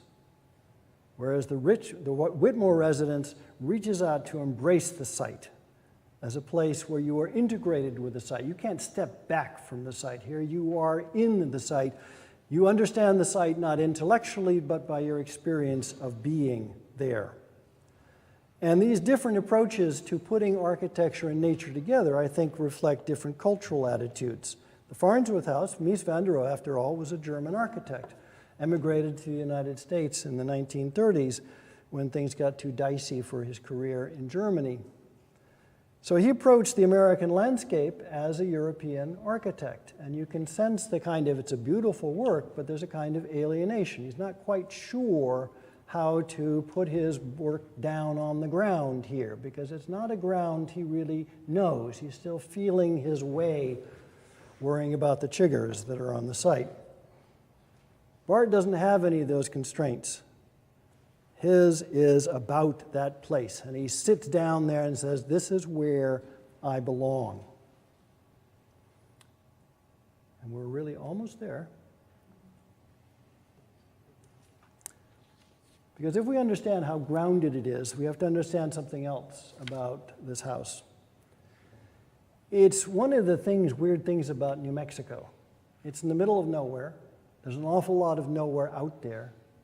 And yet, it is a nowhere that is full of stuff, because people have been living there longer than any other part of North America. And so you have to start rethinking what you're seeing. Because very often what looks to be in the middle of nowhere turns out to be in the middle of somewhere very important. And that's the case of Glorieta. Glorieta Pass is an important crossroads in the history of New Mexico. It's located in a mountain pass that leads north from New Mexico to Colorado. It was the major route for Americans who were moving into the area, both before and during the period when New Mexico was made a U.S. territory in 1848. Sorry. How they got into New Mexico, if you were a U.S. citizen, was from Colorado. And how you got into New Mexico was going through Glorieta Pass. So this place that looks like nowhere was the 18th century version of the interstate, in other words. People constantly coming and going. That probably explains why the most important event of the Civil War for New Mexico took place here, just down the road from Jane Whitmore's house at where that bridge is. That's Bart on the bridge. This nice old remain. I don't think this is the original Civil War bridge, but it replaced the Civil War bridge, and it's not much younger than that, the Civil War bridge. The Battle of Glorieta, fought between the Union and Confederate forces on March 27th and 28th, 1862. It is known as the Gettysburg of the West, because it ended the Confederate attempt to occupy New Mexico. And that battle took place here. And given all of this, the third thing, and the one that mattered most to Bart, is when the railroad finally entered New Mexico in 1879 to 1880, well, in this part, 1879, the railroad came through Glorieta Pass, and it is to this day where the railroad runs. And so what I've done here in this panoramic perspective, it's about 220 degrees, but there is the tracks. There is the Amtrak coming through every day, Los Angeles to Chicago and back. Once a day, it'll pass there either direction. As it happens, it's climbing uphill when it goes going to Chicago, so it slows down, and everybody crowds over because they say, what's that thing down there? Because there's this strange house. Bart saw it from the other perspective. He loves trains. It says, if you think of a train, it's like a building, except it's moving sideways, right? But it's the same mass at a building, except it moves. Why not? So there's this building that moves by his building. And he really conceived of, and that's really the point that you see here. You see the train up there?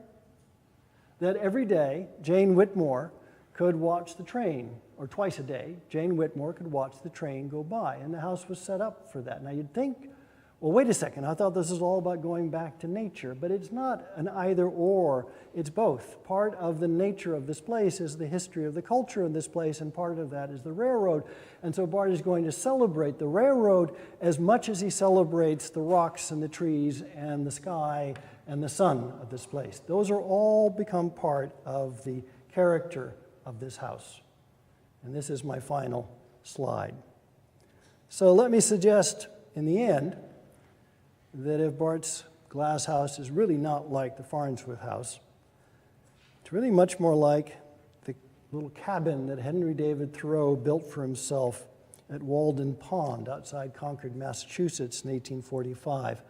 This is a view of it from the book that Thoreau wrote. He lived there for 2 years. It was his famous experiment in transcendental living, returning to nature, and he wrote a book called Walden about it.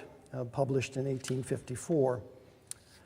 Now, if you've read Walden, you know the story is a little more complicated than we think of it. It's a returning to nature. Walden, he's out in his pond. If you know where Walden is, basically Concord, Massachusetts. And if you were living in mid-19th century America, Concord, Massachusetts was the center of stuff. It was where all those transcendentalists were hanging out. And the reason why, Ralph Waldo Emerson, Henry David Thoreau, you name it, why they were all living there is because the other thing is New England and Massachusetts was the center of the Industrial Revolution in the United States, that intellectuals need money, and the money was coming from the Industrial Revolution. And what Henry David Thoreau was really writing about in Walden was not returning to nature, it was figuring out how do we keep hold of nature in a changing world. The railroad ran right past Walden Pond, and he writes about it in Walden Pond. He writes about the railroad embankment and how it changes through the seasons of the year. He has integrated into his experience of the world. And that, I would suggest, is really the American experience.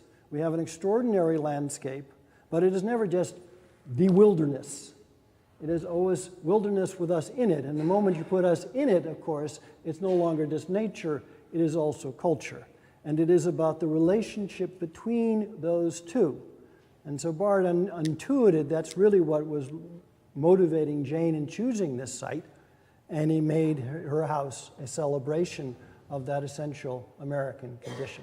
Thank you.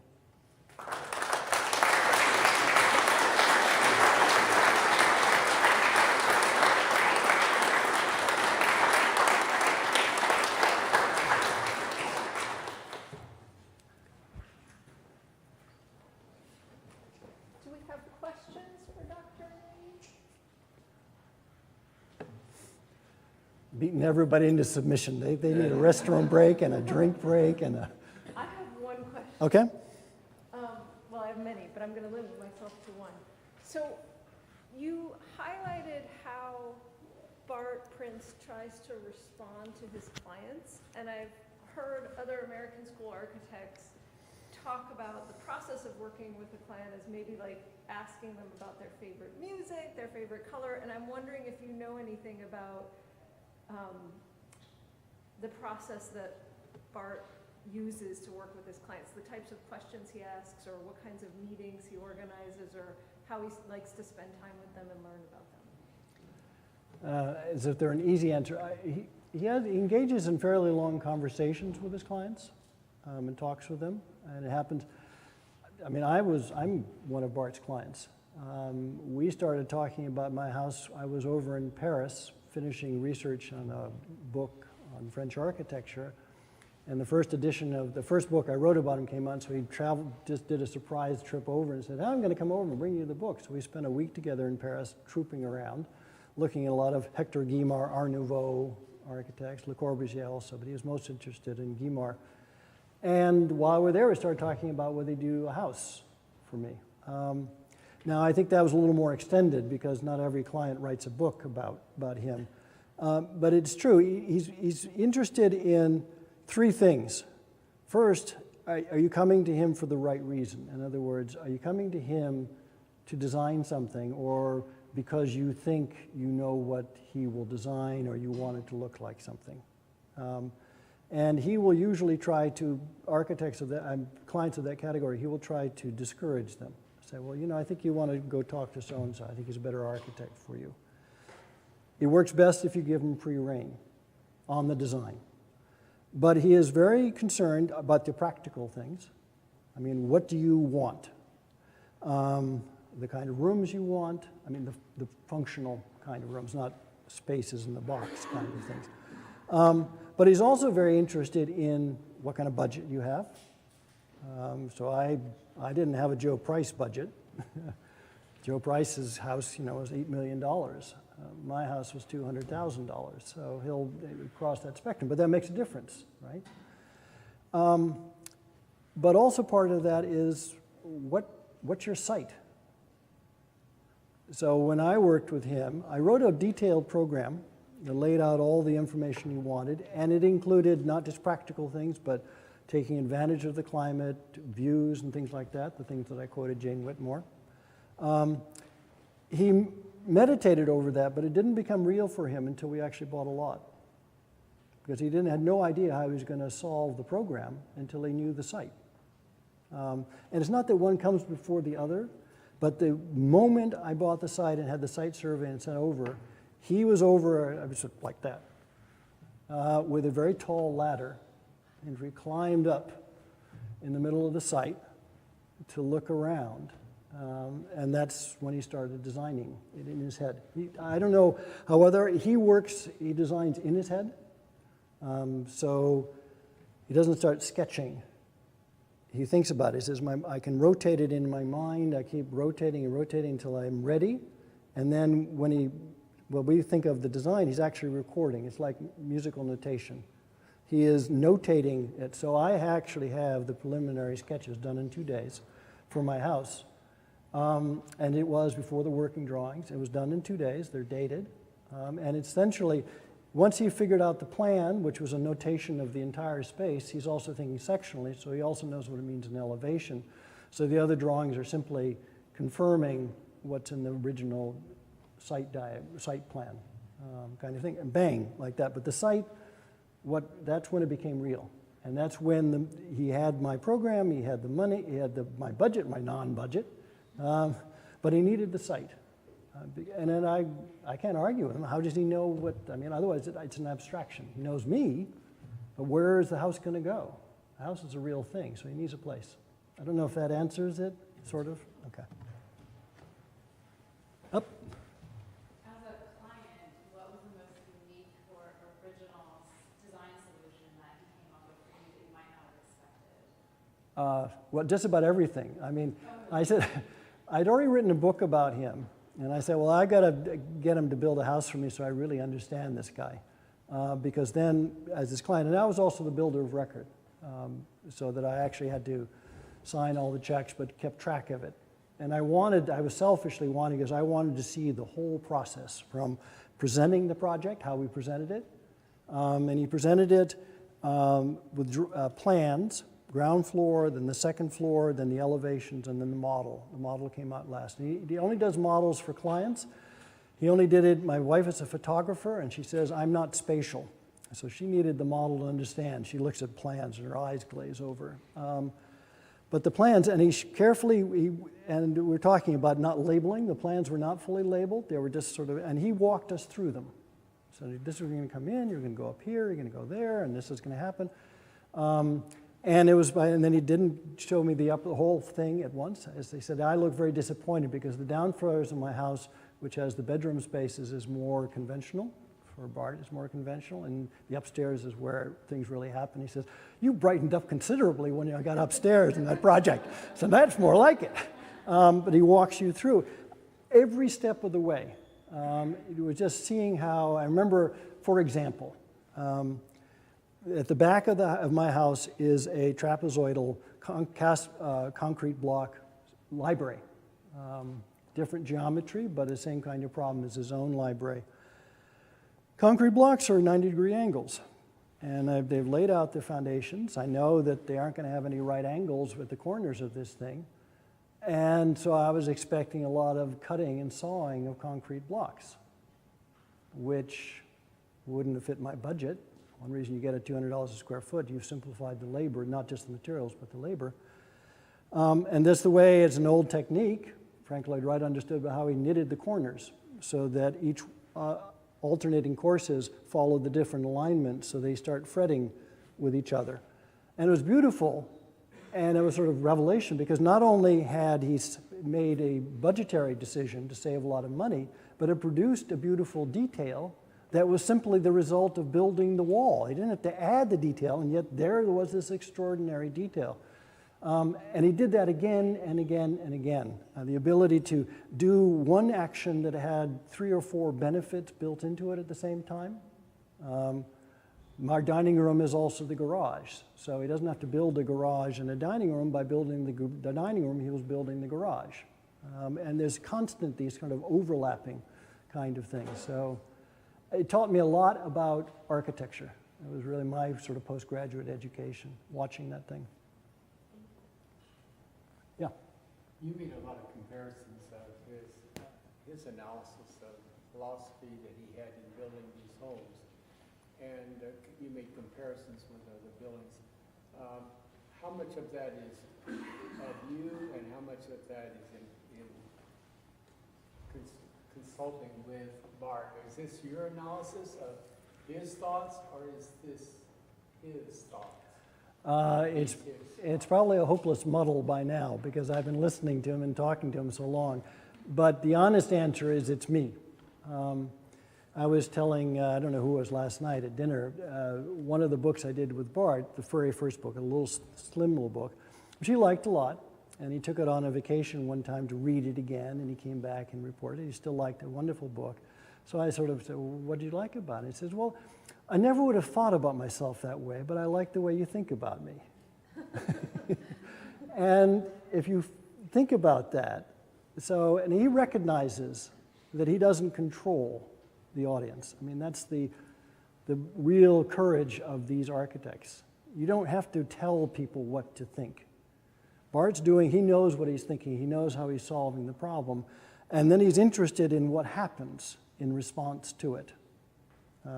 So my house, everybody it's called the fish house, it's called the airplane house, it's called the submarine house. He wasn't thinking about any of those things, but that's what they bring to it. So it's part of, and that's a sign of the sort of poetic content that they would say to it. So he doesn't mind it. I mean, he wants me to have my facts straight. I mean, you do need to know what's actually going on in the structure and why these decisions have been made in terms of site. Meaning, that's probably, my reading on it. That's my job. I'm supposed to, I sort of interpret things. It always bothers me when articles are written about a project that an architect has done, and it maybe wasn't consistent with his initial thought, his concept, or an artist, a painting of an artist. And then their explanation of what it was about may be totally different from the artist itself. And it seems to me that it'd be important to have the context of that the artist or the architect and you are in agreement in the philosophy. Yeah, and I mean, all the things I've written, I've always consulted with Bart. I mean, he's always read the manuscripts. So you always get a chance from feedback. I've never pulled anything behind his back. He's aware of what I'm doing, what I'm speaking. He may be watching this for all I know right now. So there's no secrets there. But there is mutual respect. In other words, I do deeply respect what he does, and I would never try to misrepresent it or betray it. But that also means being honest about what I'm doing. I am not Bart. And I can't pretend to be Bart or to speak about it the way he would. All I can do is say, this is how I respond to what he's doing. I hope I've been honest today, indicating where I'm sort of going off in the little sort of metaphorical clouds and so on and leaving it behind. But at the same time, it's not that he intends those particular things, but I mean, I would hope these architects would agree with me. Poetry matters. If it is simply just the facts of the building, it's dead. You can do a tool shed, a garden shed, or you can do a garden shed, right? And the difference between them is it isn't the poetry. And so I think all of them want people to respond. I mean, if they aren't getting the response, then they aren't succeeding in the part that they don't control, but they very much want. I don't know if that helps, or that's, okay. Now, these people desperately look like they need a coffee break or something like that. We will take a 5-minute break, and then we'll come back with our panelists. Please help me thank Dr. Mead.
Hello and welcome back. My name's Stephanie Pilot. I am the director of the Division of Architecture here at OU. And I want to thank you all for being here. And I also want to note that this entire event is supported by our Presidential Dream Course, which provides funding for special seminars to bring in outside speakers. So we're very grateful to the President's Office for that support. Before we begin our panel discussion, I want to take a moment and tell you about two initiatives that we're currently working on, or one that we're working on and one that we're aspiring to. As Dean Butzer mentioned, we're currently organizing a comprehensive exhibition on the American School that will open in January of 2020 at the Fred Jones Jr. Museum of Art here on campus. And the exhibition will be open until April 5th, so January 23rd to April 5th, mark your calendar and plan to come back, please. This exhibition will include over 50 original drawings by students of the American School and architects, practitioners. And I also want to share another initiative that we're just beginning here. So as many of you know, we're fortunate to have the Bruce Goff Chair of Creative Architecture, which supports bringing in distinguished architects from around the world to spend typically 4 days doing workshops with our students. Thanks to people like Jerry Bonebrake, former Dean Rendell Ye, and Laura Warner, who's here with us today, and many others, the Bruce Goff Chair became a reality and remains one of the cornerstones of our program here at OU. It is something that we do that no one else in the country does, to bring in these distinguished practitioners to spend 4 days immersed in design charrettes with our students. So we're incredibly grateful for that support. And we've had architects like Odile Deck, Antoine Prédoc, Brian Phillips, Bart Prince, Sheila Kennedy, Deborah Burke, and many more come to OU with that support. We now aspire to bring in scholars at the beginning of their career. So we are aspiring to create a 2-year-long teaching fellowships for young architects just starting out, who want to go into teaching, who are eager to become scholars and teachers. These teaching fellows would spend 2 years here immersed at OU, working with our students, teaching classes. So this fellowship would give these aspiring teachers the time, the space, the creative culture that they need in order to get their start. And we imagine it would also help spread the legacy of the American School around the world, because after 2 years, these young designers and scholars would go on to long, outstanding careers, doing excellent things. And they would always look back on their time here as what helped get them started, what gave them their foundation. And I'm thrilled to share with you that our first teaching fellowship has been approved by the Provost's office. So we will have a new teaching fellow this fall, beginning in 2019. And we want to name this fellowship after a man who got his start here at OU, first as a student, and then later as one of our most important teachers. We want to make this the Herb Greene Teaching Fellowship.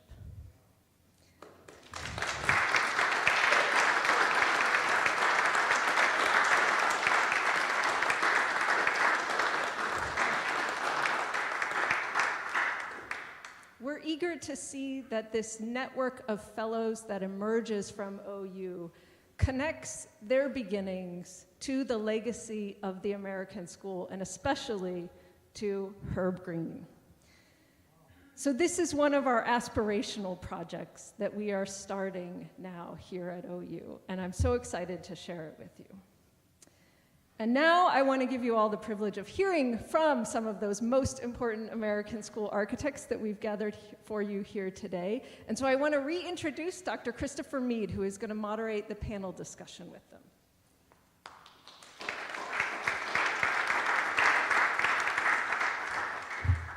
Yeah, you're stuck with me again. It's like you stepped in something and you can't get it off your shoe, and I'm back here. But here's the gentleman you want to really hear from today.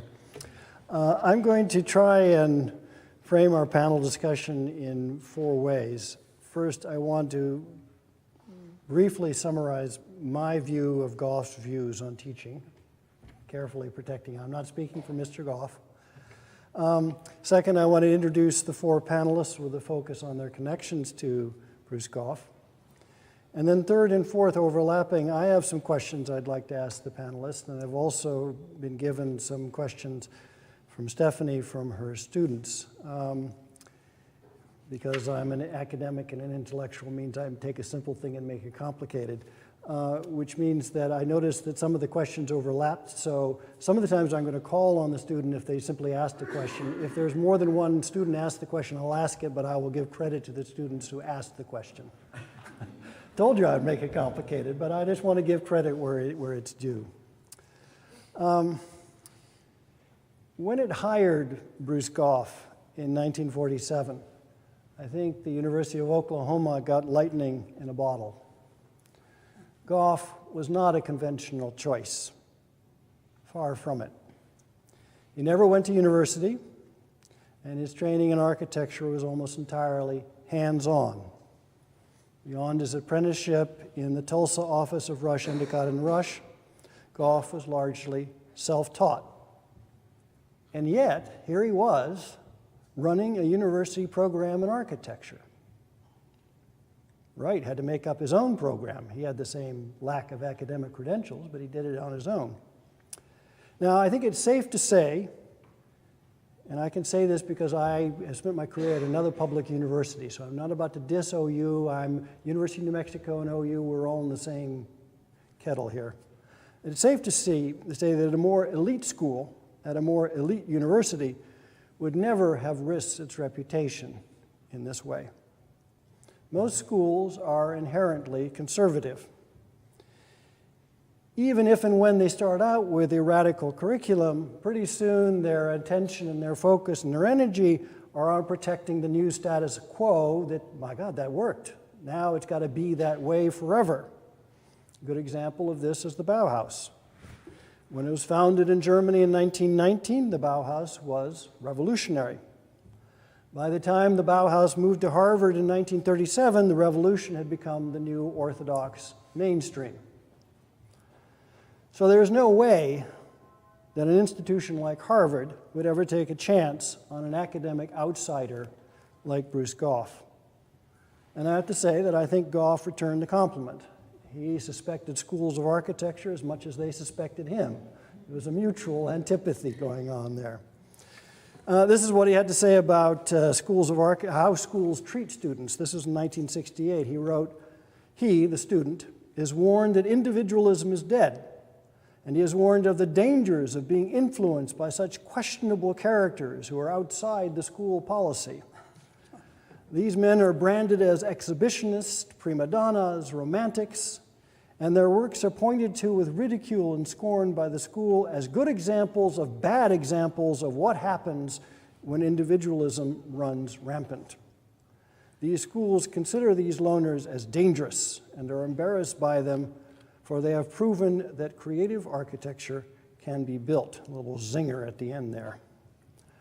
So to hire an architect like Bruce Goff, you had to be ready to take a chance. And you had to be ready to risk your reputation on a loner who stood outside the mainstream. And you had to be ready to expect the unexpected. Now, when Walter Gropius founded the Bauhaus, he had a fully defined program in hand that he then took to Harvard, ready-made and prefabricated. Bruce Goff came to OU without any such program. And in fact, he was opposed to the very idea of such a program. As he explained in 1981, education should be a matter of bringing something creative and individual out of a student instead of packing his head full of prefabricated education, which would make him at best only a follower.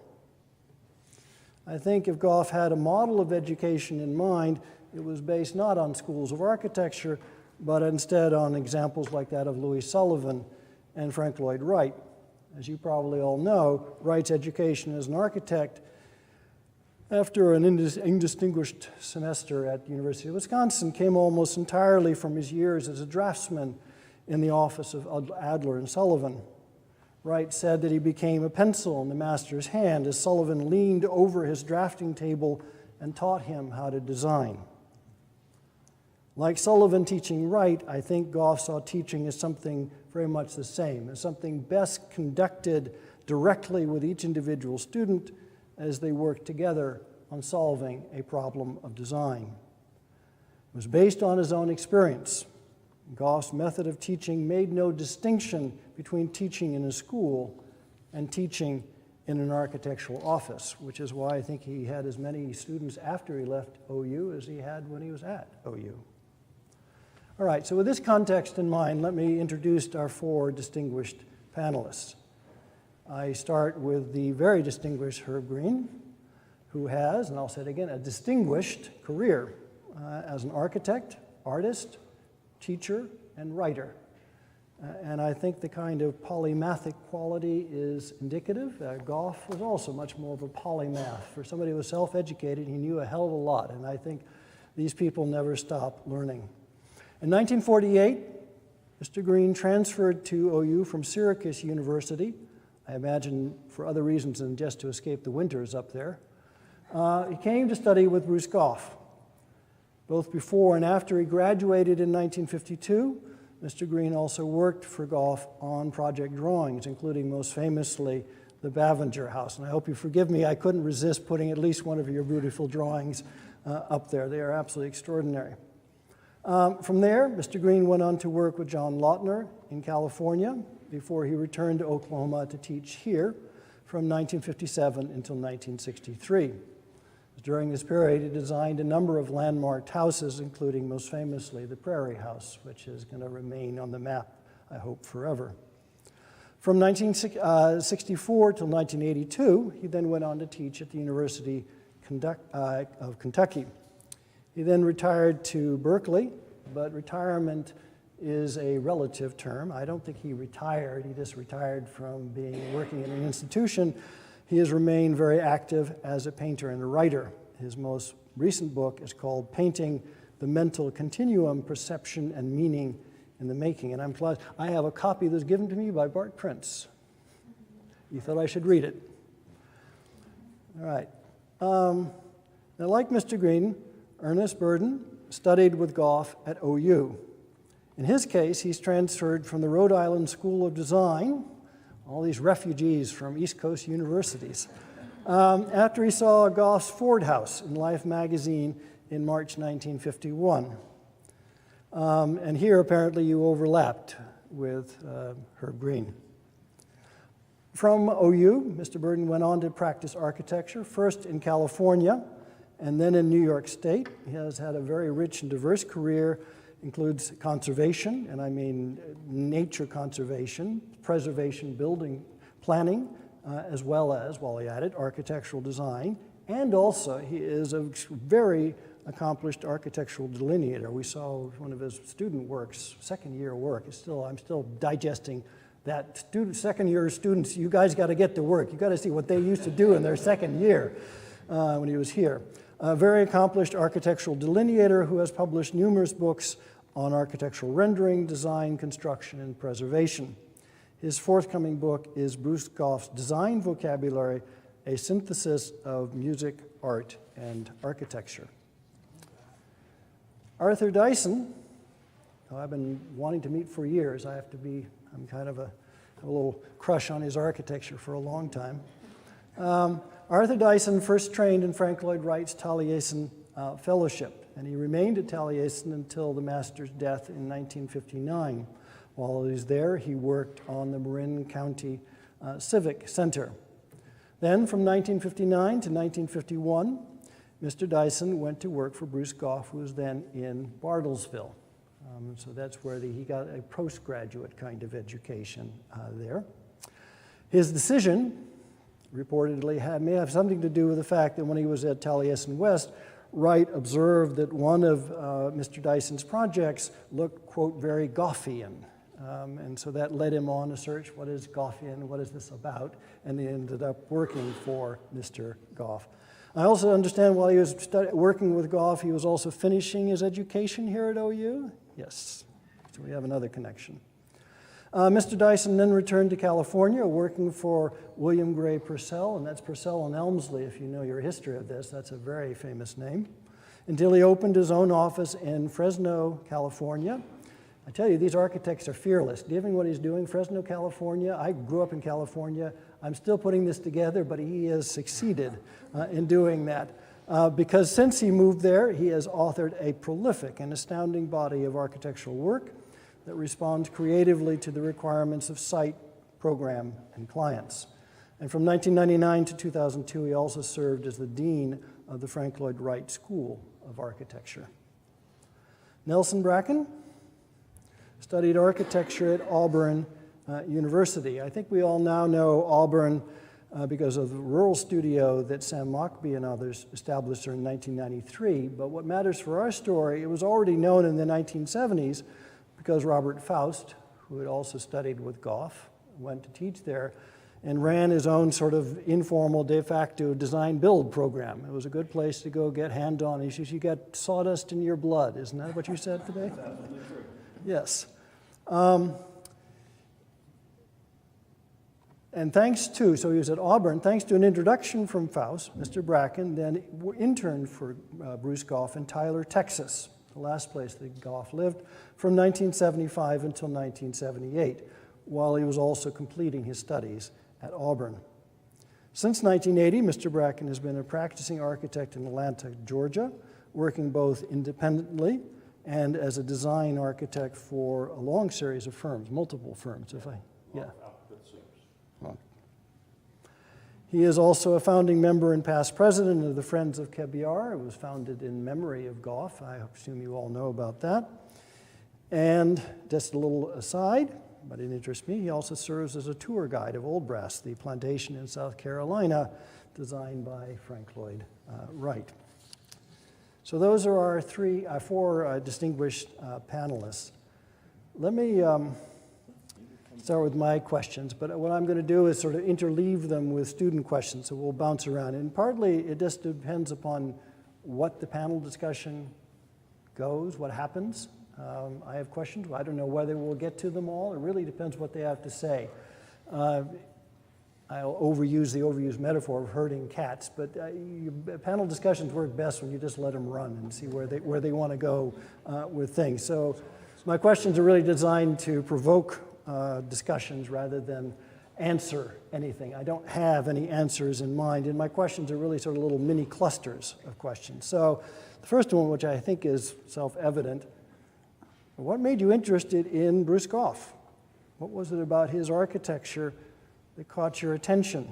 It made you leave wherever you were and made you want to go and study with him or work with him. What did he teach you? Was it worth it? Did he live up to the expectations? What did you learn from him? I want to note here that my question overlaps with a question by Si-Chen Kao, am I pronouncing that, who asked very much, I thought, there's a smart person, very good question there. So, whoever, it's up to you guys.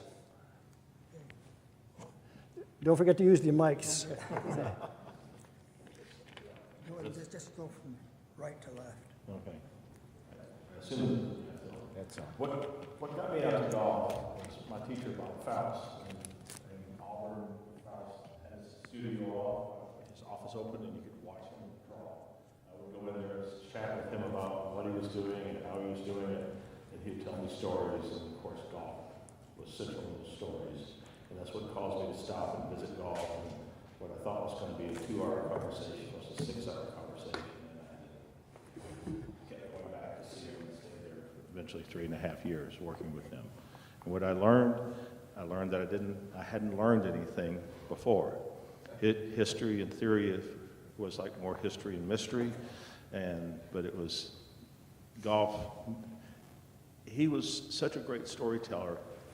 When he was talking about Frank Lloyd Wright, you felt as if Mr. Wright was sitting in the room with you.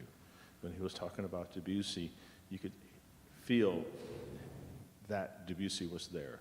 And I mean, we listened to music 100% focused on the music, and you would not believe what you got to hear when you weren't trying to do something else, when you just totally focused one thing at a time. And golf focused one thing at a time, teaching us the very basics of design and architecture through everything that he did. Thank you. Ditto. I think I agree with everything that you said, and you said with your introduction that Mr. Wright led me on towards Buskuhl, but his incredible ability to know his clients and understand his clients and develop a program that was so individual, and the ability to create something that was never there before, creating works that nobody had ever seen before. It was a phenomenal experience, just the opportunity to be with him and then to be introduced to folks like Herb Greene. And I've got to tell you that all of us that grew up in that era, and particularly Harvey Ferrero and myself, we always wanted to be Herb Greene when we grew up.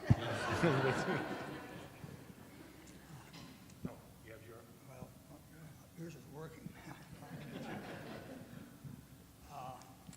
I was at Syracuse University, and I saw a short article in the Architectural Forum on golf coming to Oklahoma to take over.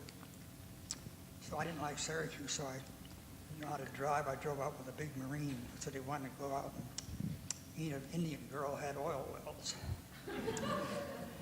But whether that passed or not, I don't know. But the first time I saw golf is what I want to talk about.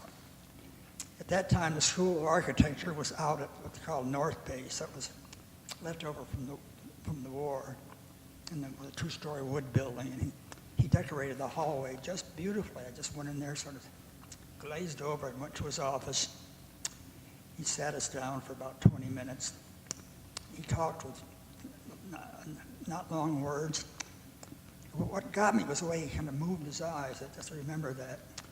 But after the 20 minutes of conversation, he talked about architecture and what students should expect, what the students would expect, and let's see, now where was I?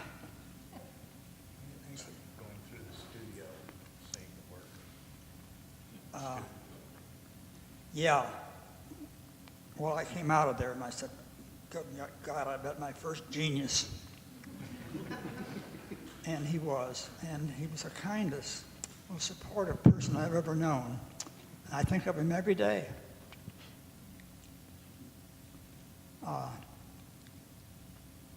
He often used terms of music in criticizing your drawings of architecture. Rhythm, orchestration, terms like that. Debussy was his favorite composer, and Ravel was his second favorite composer. And he played the music at night. He had thousands of records, but he played it Saturday night, and for students, I attended some of those, and that was good. And so it was. He's got to be an inspiration to any. I'm almost tearing up thinking about it. He's got to be an inspiration to anybody who's a student of architecture, because he knew the individuality of the client, of the architect, the site, the materials had to be orchestrated together to get architecture. And he talked about it so easily and beautifully. He was the gentlest person you ever saw. Well, let's see. What else should I talk about?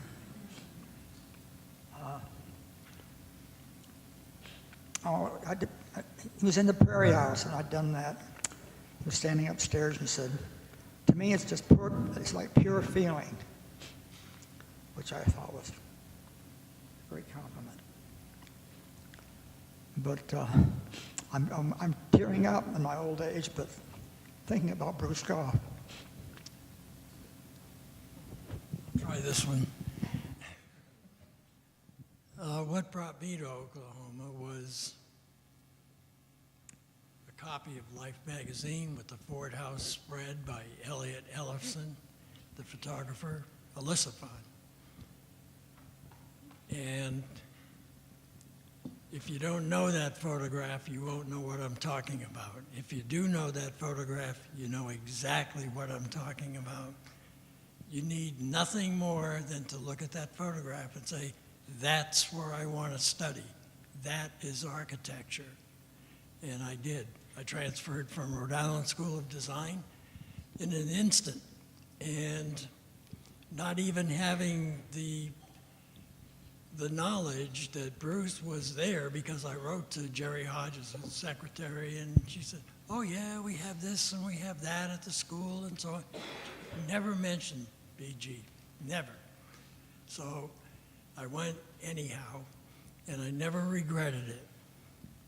And what did he teach me about architecture? Everything.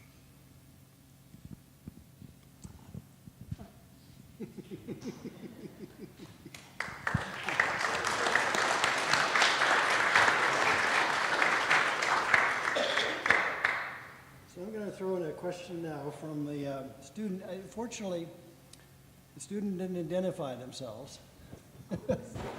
So we haven't figured out who asked this question. If you're here and you recognize your question, you can stand up and take credit for it, but I'll read it for whoever the student is. But it actually speaks to, we're going to talk a lot about architecture, but another piece of it is architectural drawing. And the students of Goff, but the students of Goff, how they drew was absolutely mind-boggling. It's just absolutely extraordinarily beautiful. So this very alert and aware student said, what is the most important factor in architectural drawing? Art's processing that one. But you can interpret that however you want. But we have several experts here in architectural drawing. Who wants to start? Well, I'm not an expert in architectural drawing. I was intimidated. When I worked with Bruce Goff, Harvey Ferrero was there with me, and he's an incredible delineator. And then I saw the drawings of Herb Greene, and me had these wonderful people to follow. And I'm still to this day intimidated being around these folks. It's difficult to depict architecture two-dimensionally. In today's world, we have digital means of showing things a little more realistically. Bruce Goff really understood the third dimension of architecture and the importance of that, even the fourth dimension. And I can tell you that architecture, I've learned over these years, is more about not so much what you see, but how you process what you see. And through studies in neuroscience, we're learning more and more about that. And that's a very difficult thing to do, and it's a difficult thing, I think, for students to understand. So it's really more about the intangibles, and Goff was able to pull that out of his clients. And that might sound a little esoteric. Let me give you a quick example of what I mean. Originally I became an architect to do work for blue-collar workers, for folks that normally couldn't afford the services of an architect. And my early work was mostly that. My heart is still in that area. But the first time I was at a client's house that really had a great amount of means, they had all of this artwork all over the place. And I said, you know, if you had to evacuate this house at a minute's notice, what would you take? And without hesitation, they both pointed to 2 glass goblets that their children had gotten them. It was the first time the children realized the importance of their wedding anniversary. So, as a diligent architect, we designed a niche to put these goblets in. But at the same time, we created a small clear story on the other side of this room, so that the only time that the sun hit those goblets was at June 5th at 6 p.m., the date and time of their wedding anniversary. So those are the intangibles. Those are things that you can't really see and experience unless you know the background of those clients. Kind of went around the question, didn't I? Brilliantly, brilliantly. Let's see. I was working for Goff. In the back of his office, there was a light screen in back of me. He was talking to a client in front of his desk, and I must say he only talked about practical things. What was going to work, what was going to solve this, where the closets ought to go. And I was surprised. But here's a story. He did a house in Bartlesville for Jones, and Mr. Jones had died. I was on a bus with students, and we came up in front of the house, and I said, Mrs. Jones, I don't know if you remember me, but I was here with Bruce Goff. And she said, oh, wasn't he a wonderful man? And she hustled me into the house. And she had collected small glass figurines, sort of early American or something. And so what Goff did is he had a table about this big, and he got down to there, he came back. You had a fascia where you had the sink counter. Then he came up 8 inches to splash. Then he had a glass shelf going out about 15, 16 inches. And then that tipped the glass, sloped back up to the roof. But on that shelf, so you could display her figurines. And that's a small example of the attention he gave to clients. And they'd collect, for God's sake. And they'd say, we had the best house, we had the best house. I'm sorry, I'm breaking up, but I didn't think I was going to break up. And so that was, I worked for him a long time, mostly doing presentation drawings for him. And well, one thing he could do, he had to pay his apprentices, his students, so he could do an expensive scheme, and then he could do it over again. Came in over the budget. But God, he was such a genius at teaching. He hired Mendel Glickman, who was Frank Lloyd Wright's engineer, to teach structures, because structures were so important to architecture. And Glickman had a good sense of humor. He taught for 3 hours, though I wasn't that much of for structure. But But he became head of the school for a while, too. He had a great sense of humor. What else about Bruce Goff? I'll give it to her. I can remember that BG used to draw a distinction between a beautiful drawing and a beautiful concept. And he preferred to have a beautiful concept. But even so, a lot of the students, had both. Beautiful concepts, and they delineated them beautifully. So when I went into establish a professional delineation business in my later years, there were two things that I looked for. Number one, you have to balance the artistic with the reality. In other words, are you going to just paint a picture, or are you going to depict the building as it really is in its environment with all of the things that are going to go on with it? And so I've developed and wrote a book about architectural delineation.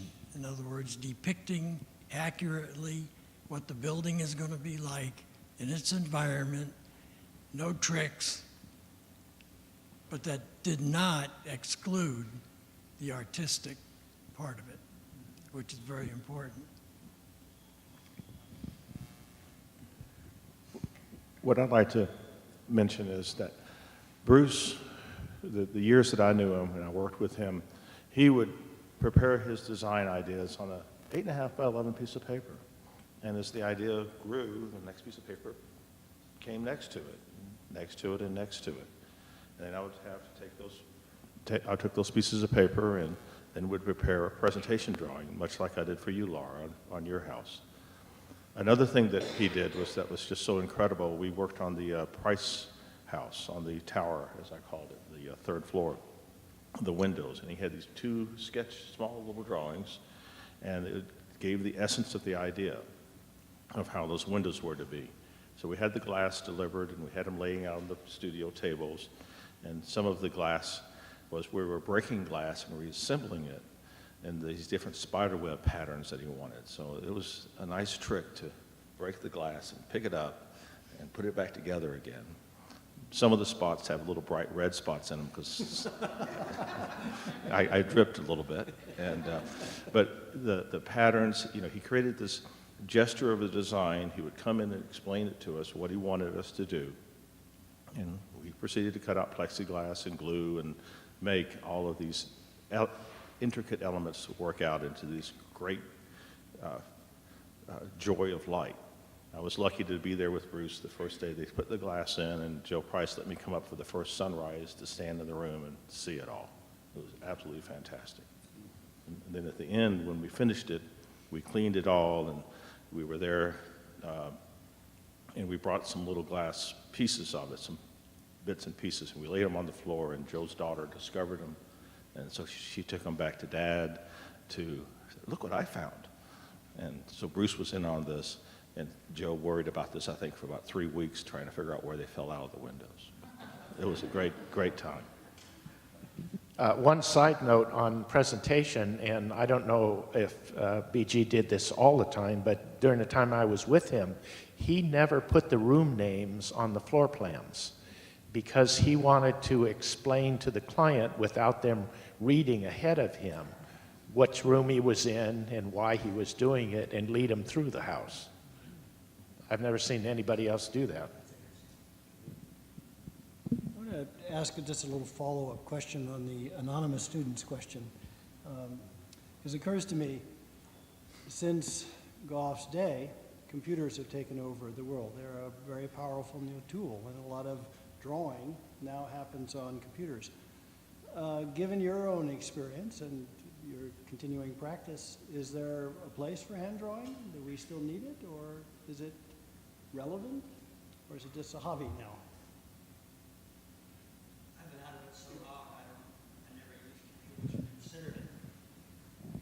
or considered using computers.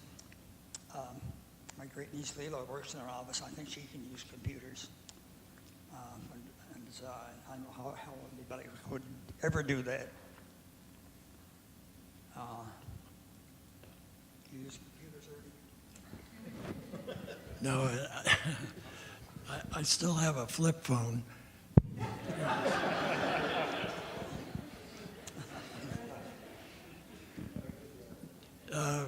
No, I gave up the rendering in 1975, but it was picked up by my son, who quickly learned the computer, and now he's doing computer animations. And but what's most important is that he has taken what is a cold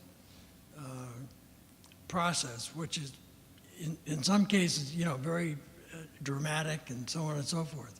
But he's created a software program that makes the computer output watercolor. And so it softens, the harshness and of the images, and it's very successful. Showed me up. Well, I could never draw like these guys, so I welcome the computer. And to be able to depict something in real time, in real space, on the actual site, I think has some real advantages. We always took we built models and then put them on a heliodon, which would track the sun. So we knew the exact angle of the sun, how much was coming in the house and how it wasn't. Well, we can do that digitally now, so it makes it so much easier. I can tell you, when we designed that clear story to hit those goblets, that took forever to compute that. But to be able to do it now through the computer is a great sense. But and you can put your clients in the photographs. So I've started drawing everything by hand at the beginning, watching Bob Faust shake drawings out of his sleeve faster than you could think. It's just so incredible. I continue to realize that you got to have the idea. The idea is the most important thing that an architect can come up with. And you begin by sketching that out by hand, and then later you can go to the computer. I've had to teach myself how to do computer things. But thinking of somebody transitioning from hand to computer, I want to mention somebody that Gary McCowan and I both know, Dean Bryant-Vollador. Dean drew all these fantastic perspective drawings, watercolors, everything. Then he's taught himself the computer, and he was doing equally fantastic, beautiful rendering presentations that are equal to what, comparable to everybody we've seen here. But he's somebody that deserves recognition as well. For what it's worth, my opinion is that hand drawing probably still matters. I think there's a place for it.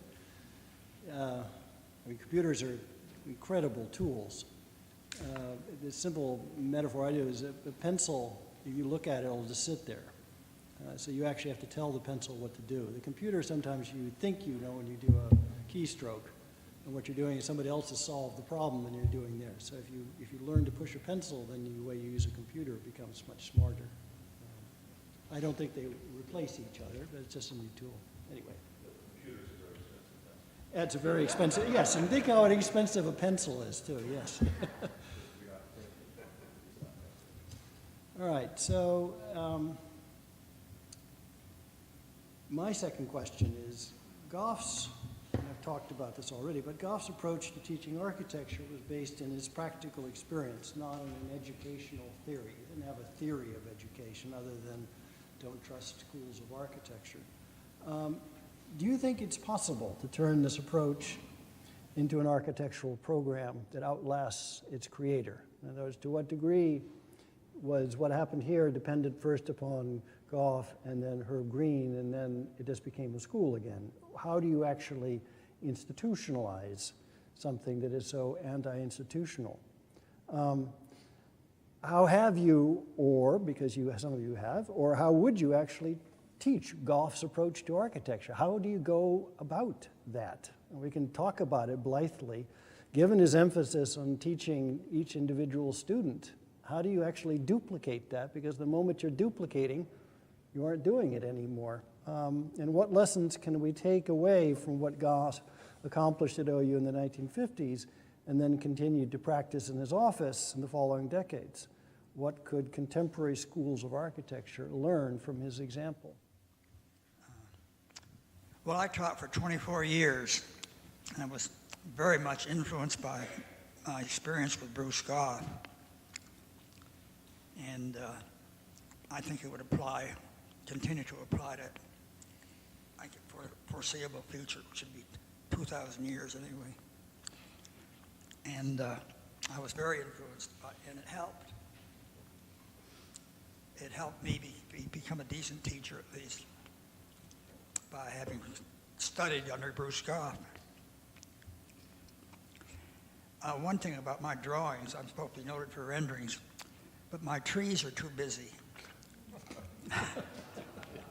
And the reason for that is I was influenced by a great Russian artist, Pavel Chelychev. Have any ever seen his painting, Hide and Seek? Anybody? Ernie? Anybody? Well, it was up in the Museum of Modern Art in New York. I think I was still a student, and I went there and looked at it for 2 hours. It's about a 5 by 5.5, 6-foot painting, and it's got a big hand, and in that is a world of figures. In between the figures are bright people, children, leaves. It's like the universe he's trying to get in there. And when I saw it, it was years ago, teenagers or class of them were coming, and they were looking at it, they wouldn't leave it. They were all so excited, and the teachers made them go, had to pull them away from it. I understand. A student of Chelychev is here with us today. Koshkin Uritzin. I get his name wrong. I can't remember my own middle name anymore. It's Roddle, but that reminds me of Doddle. It reminds me of you know who.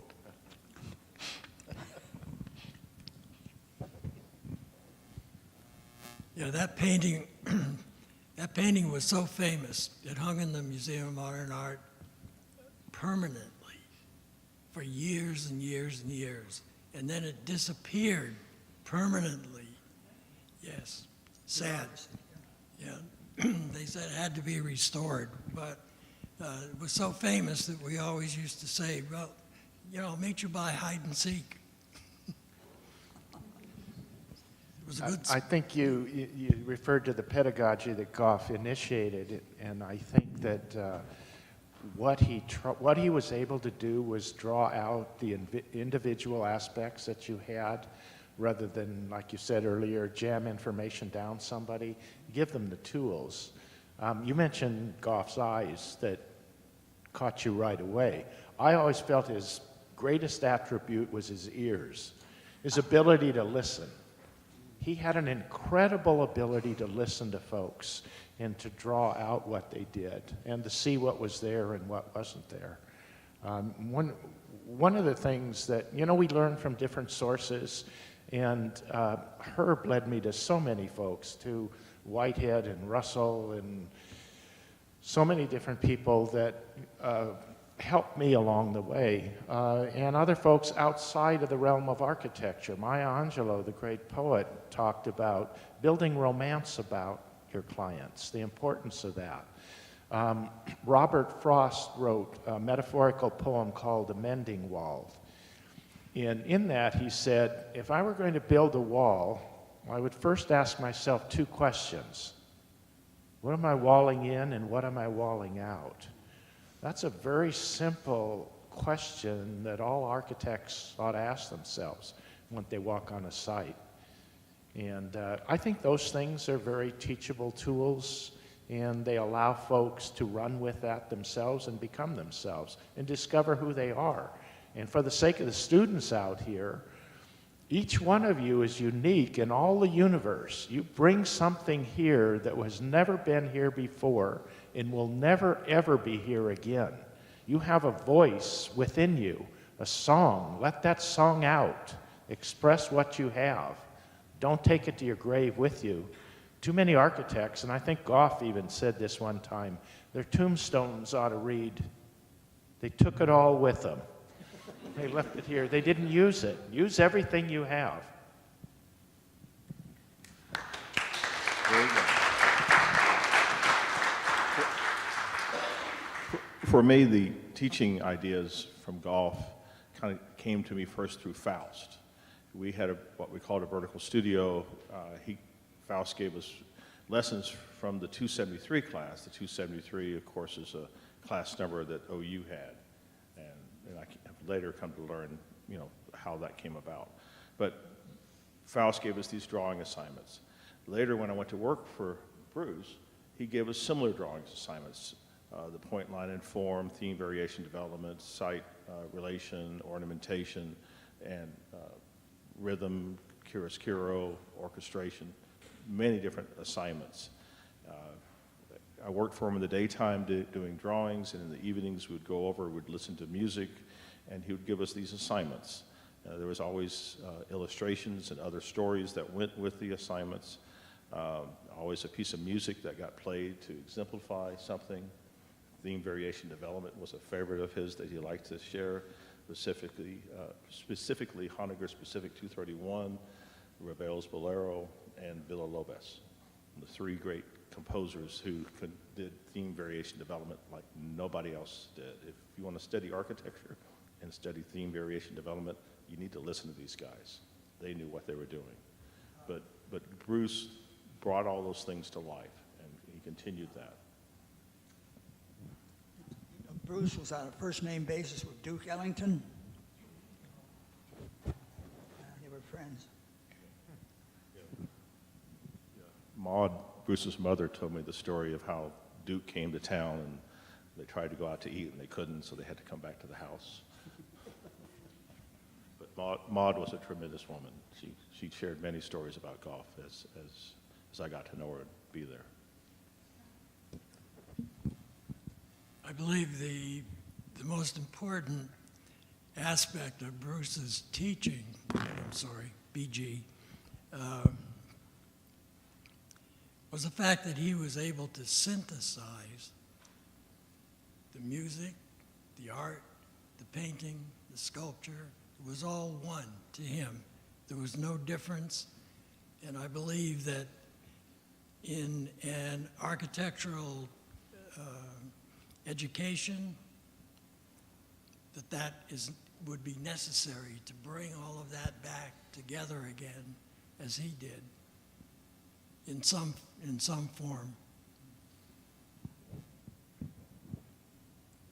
So just listening very carefully to what you're saying, I heard three things. One was my phrase for today, with mental attitude. It's sort of the openness to what somebody was thinking, and actually willing to listen to them. That's point one. The second one, of teaching. Oh, to listen. Yes, just to listen. I mean, what? Yes, right. Yeah, what? And then the second one was the fundamentals, basic compositional lessons. I mean, it's sort of, we forget that, but and then the third was not making a distinction between architecture and other art forms. I mean, maybe, am I reading too much into that?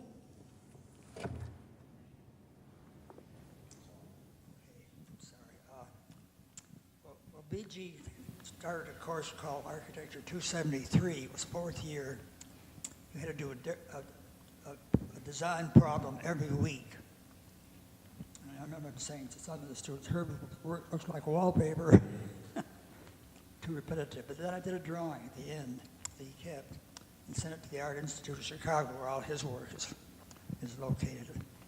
So all I'm saying is that for me, that was an important course, even though he thought my 9/10 of my work was a wallpaper.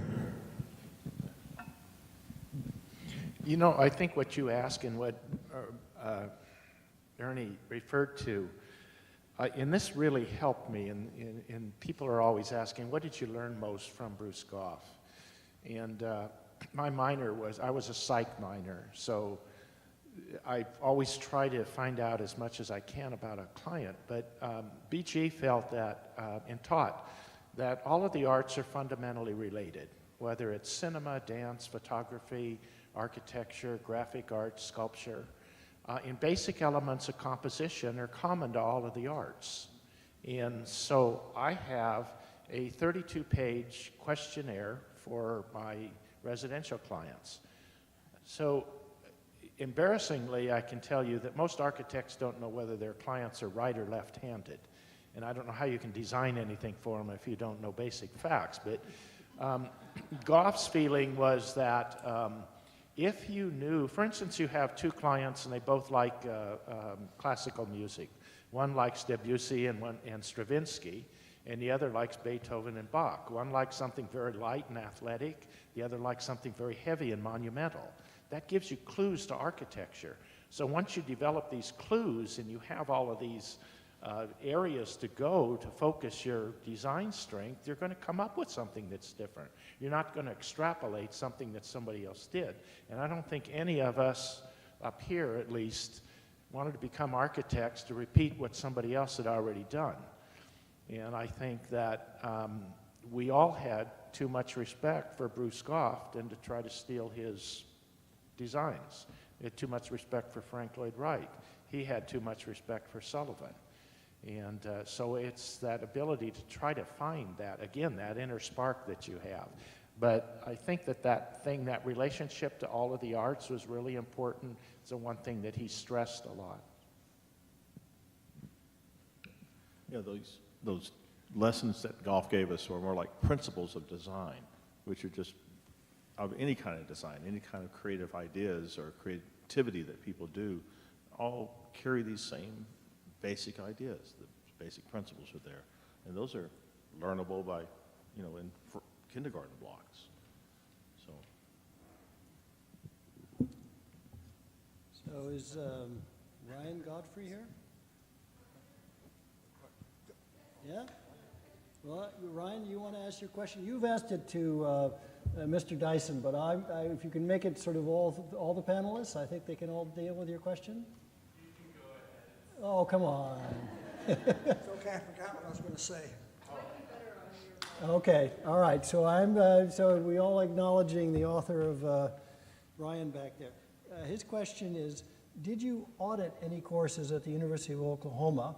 And if so, which ones? Can you tell us a bit about your impression of the courses, environment, assignments, and so on? What was it like to go to OU? Well, I did because of the fact that I was working for BG at the time, but I was coming here twice a week. And through the grace of Herb and Mary, I spent many nights on their couch. Can't remember going back and forth and working with mainly Mendel on structures. Oh, I'm sorry. No. I need to talk to him.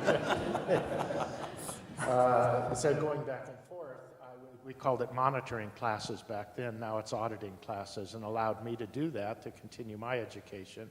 But that was in the School of Philosophy, not architecture, because of the folks that I was surrounded by. So. I never went to Oklahoma, but I had Bruce Goff as a teacher, and my early structural designs were because of Palmer Boggs. He sat down with me and explained to me what I should have learned already, but he was a great teacher as well. So I had Palmer and Bruce. So you went to OU, you just didn't know you were going to OU when you were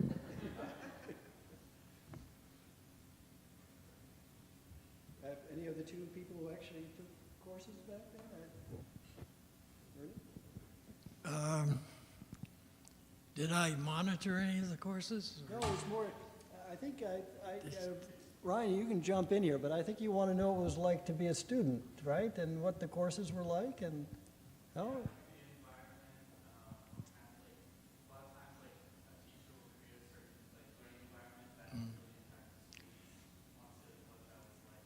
You know, I got it now. The learning environment was intense, and it went from dawn till midnight, 365 days a year, maybe give or take a few. The architecture school closed at midnight.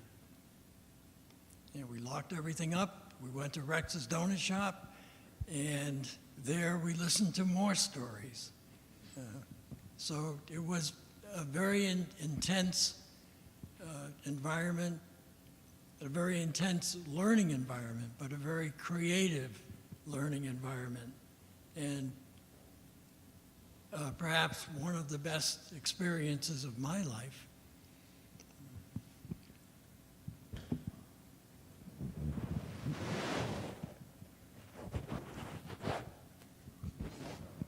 Mr. Greene doesn't want to touch that one?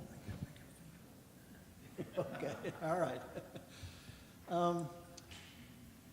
So I'll ask another of my question. This is something that came up since Donald McDonald made this claim in 1981. People have been saying that Goff created an American School of Architecture. You said that, Donald? Donald McDonald? Yeah. Now, this claim to me suggests that Goff was working in a vacuum, that all the other schools in the United States were based on imported European models. Now, to be honest, I'm just trying to provoke you guys a little bit, but I think this ignores some obvious precedents. Wright's Taliesin Fellowship comes to mind.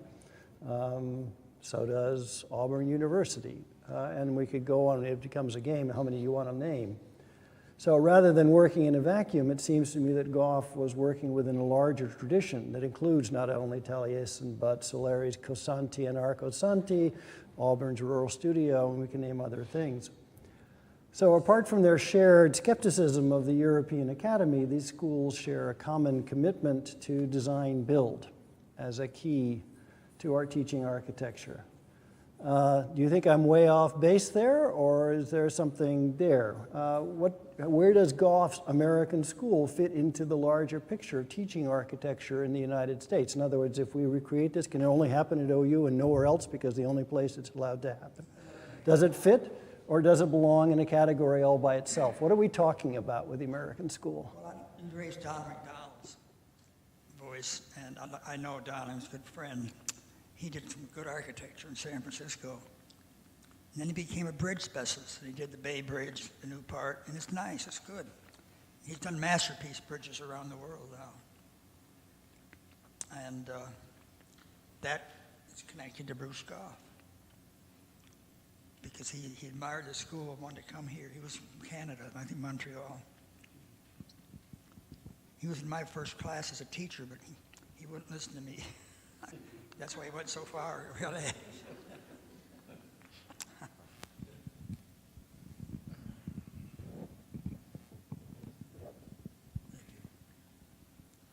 Well, I believe that the school that BG created and that Frank Lloyd Wright created were total opposites.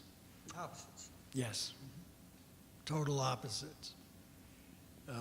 Whereas if Frank Lloyd Wright created something that he liked, BG created something that we liked.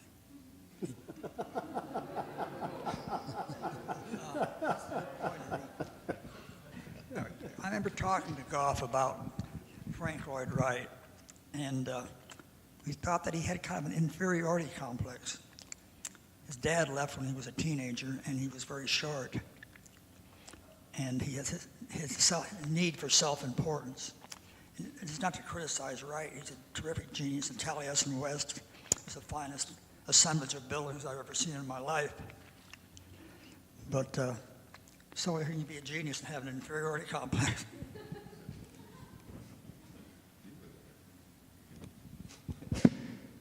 Arthur, you want to touch that? You know, I can tell you that at the time, we lived in a different world, too, when Frank Lloyd Wright lived. And, of course, his school was not accredited. You can't practice today if you don't get a degree from an accredited school. So Taliesin up theirs, and, you know, it's now accredited. And OU was way ahead of the curve in doing that. But I didn't know what to expect when I came here. because I hadn't been here for a long time. And I'm really impressed with the commitment that I think that the faculty and staff have here. And I see a real future for OU, offering something that you probably can't get any place else in the world, because most universities, particularly colleges of architecture, now are trade schools, teaching individuals how to make a living in an architect's office, not the philosophy of architecture and how you create architecture. Well, I don't know how this pertains, but this thought that It all pertains. everything pertains. That's one thing Bruce said. Everything pertains. Everything is there. But in going to school and what you learn, it's what you do with it. You can go to Harvard and be a dunce, and you can go to the smallest school here in the state or any state and become a genius in an Einstein. It's all your own curiosity and what you do. And one thing that Bruce had was just an insatiable curiosity.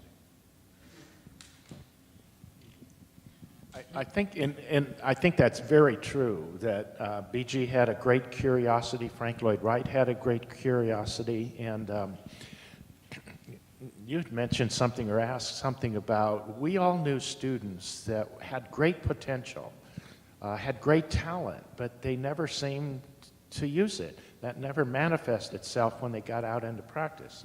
I don't know why that is. Maybe it's a lack of curiosity. I've always thought that, and I mentioned the other day, I thought it was determination and perseverance. But of course, my wife pointed out right away that those are synonyms for stubbornness. But whatever it is, I think that that's really important, that you have that, because you're going to have 1,000 people that are going to tell you why you can't do something. And you're going to have many people that are going to repeat that. You need to find a way that you can do something. If you really believe in your dreams and you want to build something, you have to have the persistence to push that through. Because I think that's a big important part of that. It's not talent alone. There's certainly many, many people that have much more talent than I've ever had. They never did anything with it.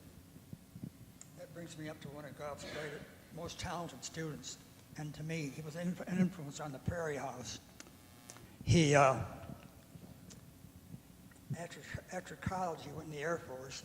And 3 years after that, he got out and was working in Canada for an architect. He did a series of drawings, and one of them influenced the Prairie House, and I published it in several books to try to show the analogy. And I don't have it on hand, so you can't see it, but it's just indescribably beautiful, and it seems to have no center. Like where Frank Lloyd Wright, there's a center, and then there's wings going, extended wings going out from the center. And Hurtig made this beautiful thing that you couldn't find a center in it. I thought he was the greatest genius, and he never built a damn thing. He had an office and he built some work, but it was undistinguished. And how he had that genius and never used it is amazing to me. And because it's an influence on the Prairie House, I thought I'd bring it up. I think getting back to the point of can this only happen in one place? Can it happen here? Can it happen anywhere? BG's primary goal in teaching was to make sure that we understood what architecture with a capital A was all about. And most schools don't even know what that means. So I would say that that was an extremely important factor to him. And it takes a whole culture of a school to achieve that. So I believe that you have the basis here, you have everything in the right direction, so go for it. Did you want to say something, Arthur?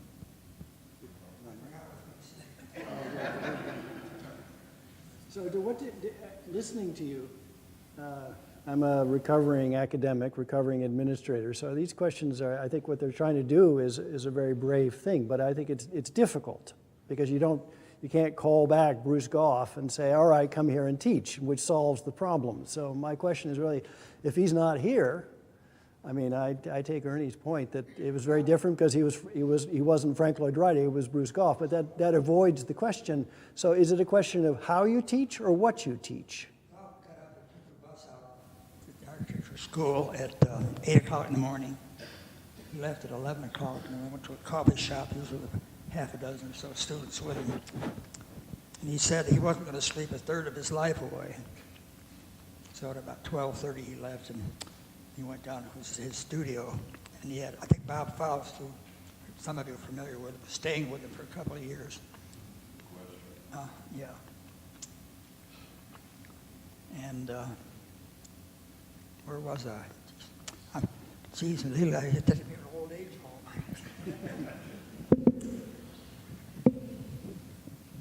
You don't want to touch on a question? I mean, because you've dealt with that when you were dean at Taliesin, trying to bring it from one world to another world, which they're trying to deal with here. Well, that was 1999 to 2002. Wow. I was a teenager. Yeah, right. Yeah, Jung talks about the inner child, the divine child, the inner child, the child within. If my wife were here, she'd tell you I have more child within than any one person should have. But there actually is something about our youth that's really an important part of it. It's certainly a part of our clients that are really important, their upbringing and what they did. But back to the school and where it goes, it isn't easy, it's difficult, but I don't know of anything that's really worth doing that's not difficult. And I love getting projects that are difficult. I enjoy that, but I even get greater satisfaction out of getting a project that's impossible. When you achieve that, you've really achieved something. I don't think this is impossible, but I think that you have the nucleus here to do that, and you have folks to reach out to that can assist. You know, certainly the people here, Gary McCowan out here. You have folks that are in semi-retirement that you can always reach out to as advisor. Bob Faust, Harvey Ferrero, Bart Prince. I mean, there are a lot of young architects. Wally Cunningham. Gosh, I'm going to forget half of them. Bob Oschatz. Yeah, some wonderful people out there. So just go after it. Just roll your sleeves up, and we're all here to help you. You know, we're all.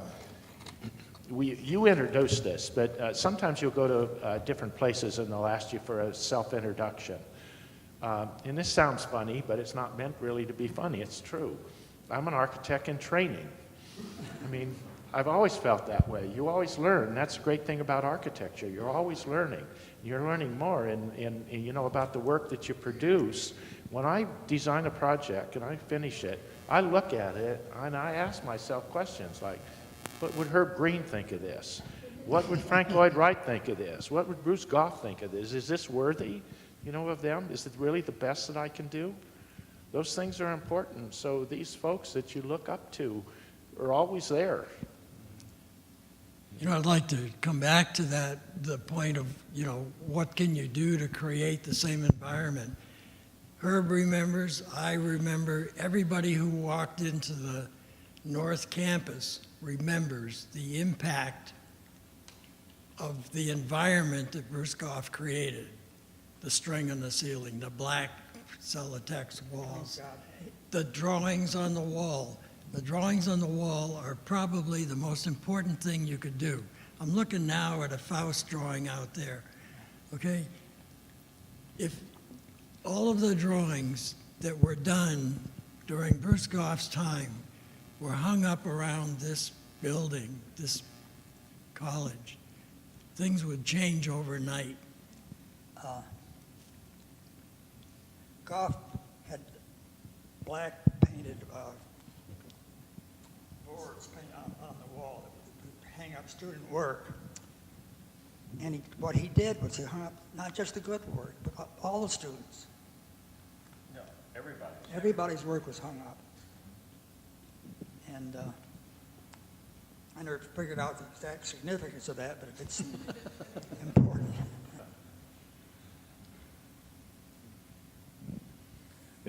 Yeah, Bruce used to talk about how at the North Base and all the student work was there.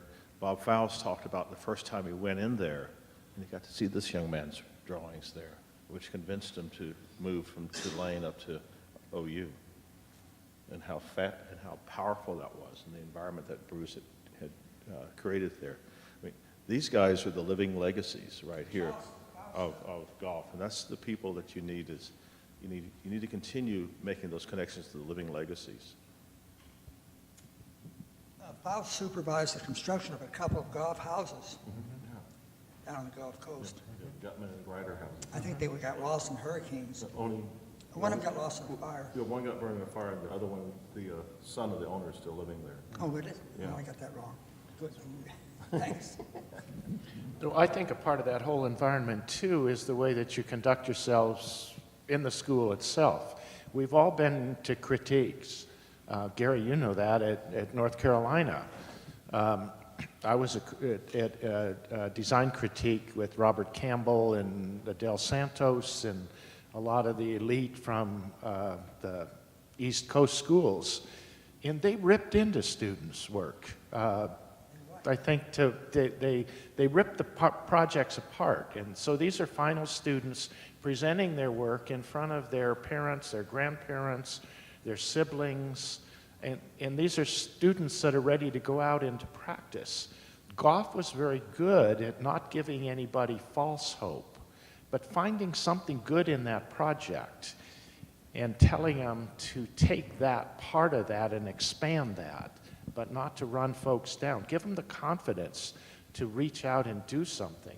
I think that's a real important part of that. Yes. I forgot the rest of what I was going to say. Catching. What? They're talking about students.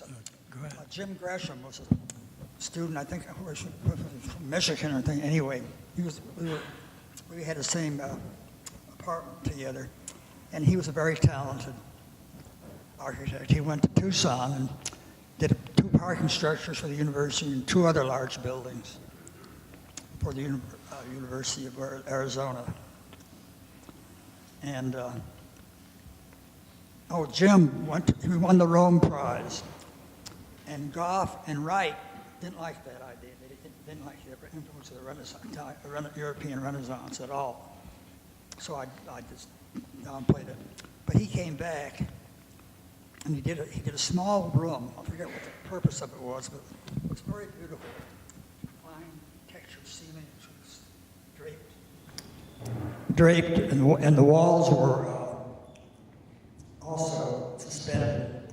And it was such a beautiful space, I can't describe it, but people, when they get married there, and use it for lots of other purposes.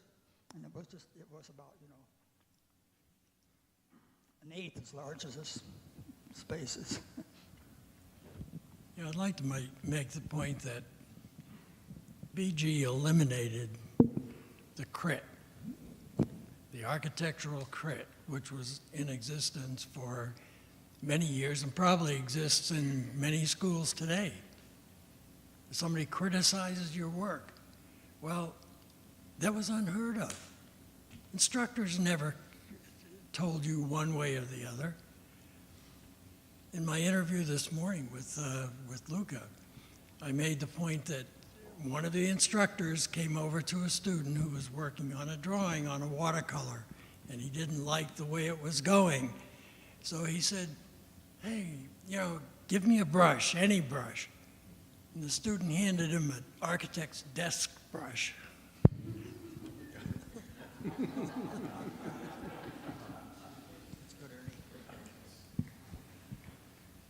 How's our time doing?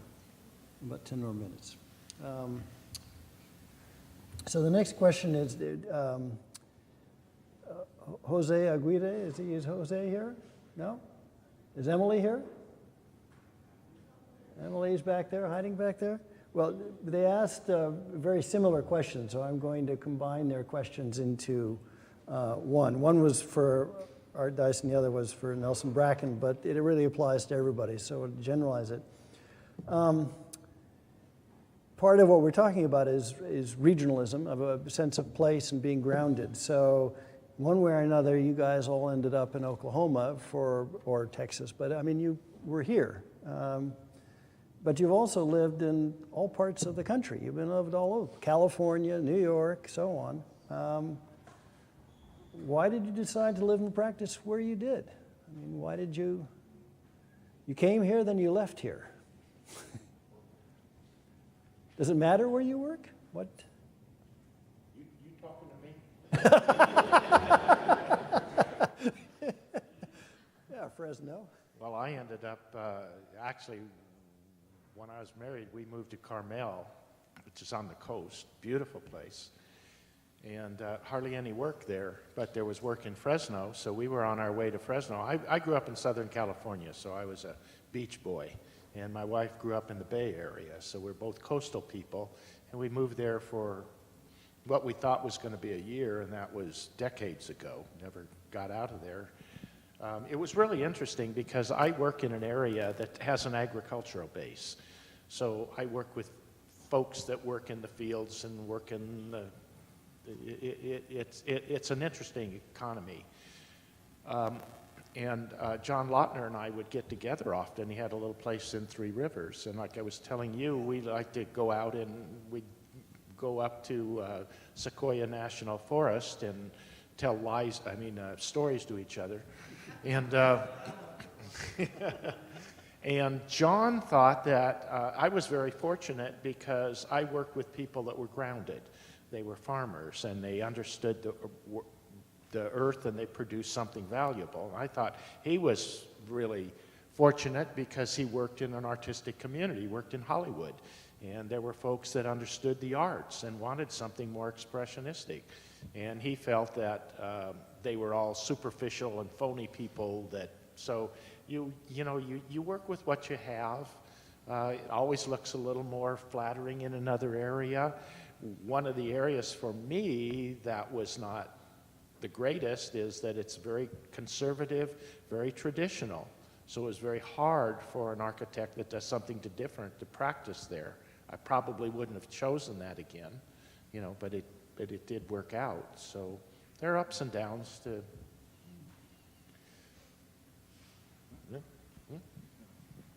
Well, I went to Auburn because I went to high school in Alabama, and Auburn was the land-grant college in the state, and that's why I went to Auburn. Why did I go to Atlanta? That was the nearest big city, and it was 1980. It was a recession, so I looked at Atlanta and several other cities, but ended up in a job in Atlanta. I worked for several firms there, different alphabet soups, as I call them. We did many nice projects, some really nice ones in Kentucky and there in Atlanta. Also did projects out in Arizona, Indiana, many different places. So it was a good time. But the best time was just when I was in school and got to be out in Texas, in Tyler. And coming here and being invited to be here, and I'm honored, and thank you very much. I've done a Renaissance tour. I've come through Tyler again to see Faye Jones, who was a great friend, and then to Bartlesville and everything else, to seeing as many Buskuhls as I could. So, and even got to see this one of the best Herb Greenes.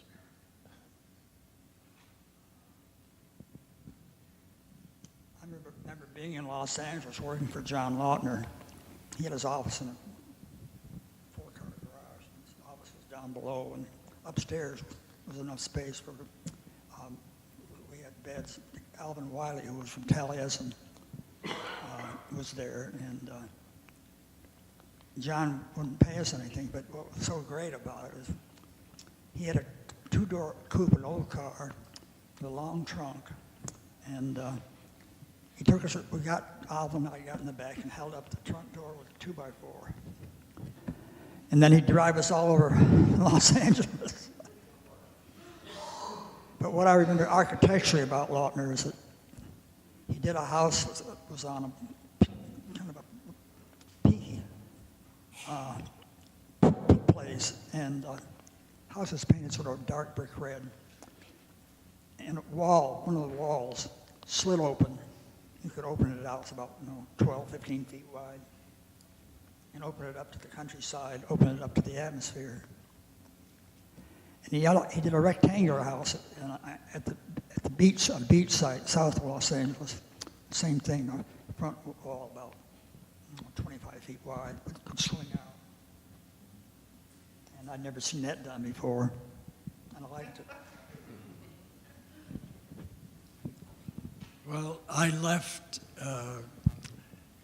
Norman after getting out of school, went west. Since I'd come from the east, I didn't want to go back there. That's where I fled to begin with. So did my time as an apprentice, got my license, did some buildings, and then all of a sudden I decided that I should publish a lot of the things that I'm doing and that other people are doing. And so I made a proposal to McGraw-Hill to publish a book which I called Architectural Delineation. Nobody had ever heard of the word before, you know. And I sent it out to 25 publishers, and I got 24 rejections. But one of them said, I think we could do something here. So on that basis alone, I moved from San Francisco to New York without a contract, but signed it up within a few months after I arrived. So that was the journey. Yeah, Ernie, I think you should mention what you're doing now. Well, what I'm doing now, with the help of Nelson, is that I'm writing, it's come full circle. It's come full circle. I am now writing a book about BG.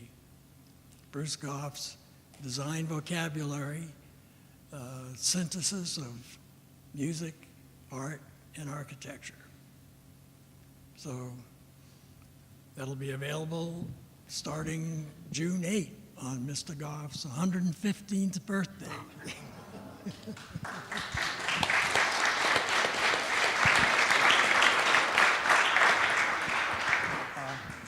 Goff died young. He was like 78 years old.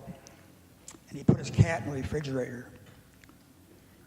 And that was a sign that something was wrong. And Bob Bowlby, Toby Bowlby, his wife, said that Goff spent so much time working alone in a small chamber, gluing sequins on his compositions, that he inhaled this glue from, and she said that could have gotten to him, which is too bad he should have lived 10 years more at least.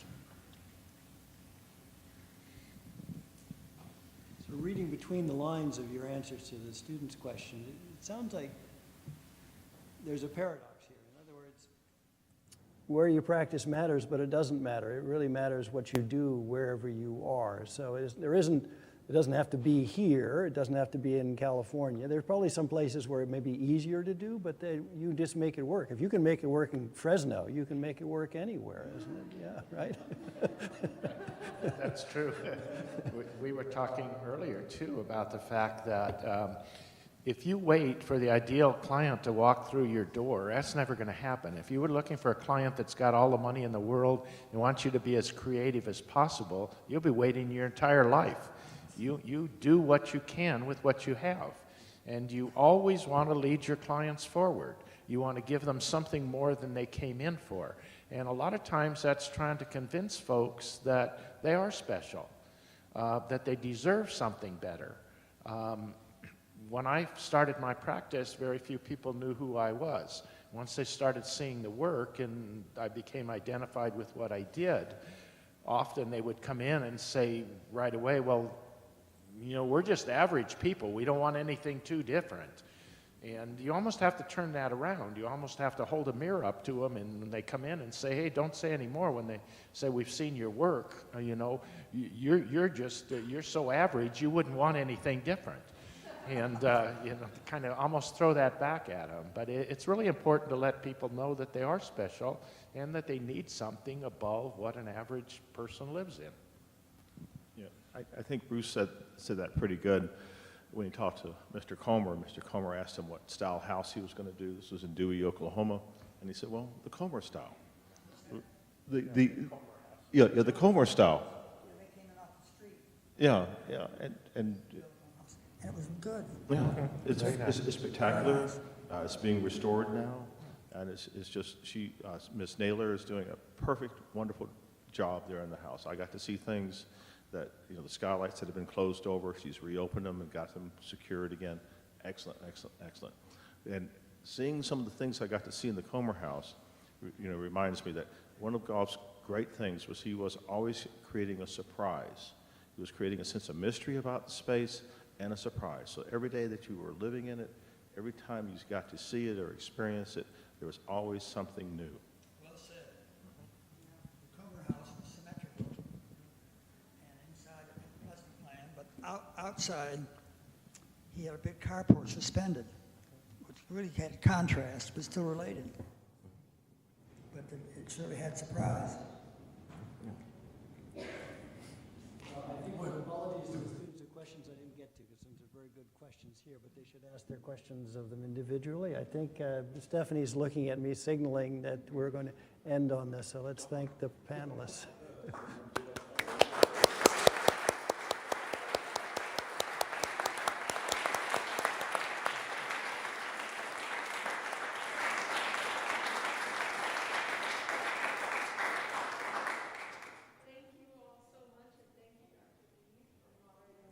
Fantastic panel. We have a little reception out here in the living room, and then our students who have just published the first new issue of our student journal Telesis, which originated in the 1970s. We're bringing it back. They're going to have a little presentation, and they're going to share copies of that. So take a break, get some drinks and snacks, ask these fine people more questions.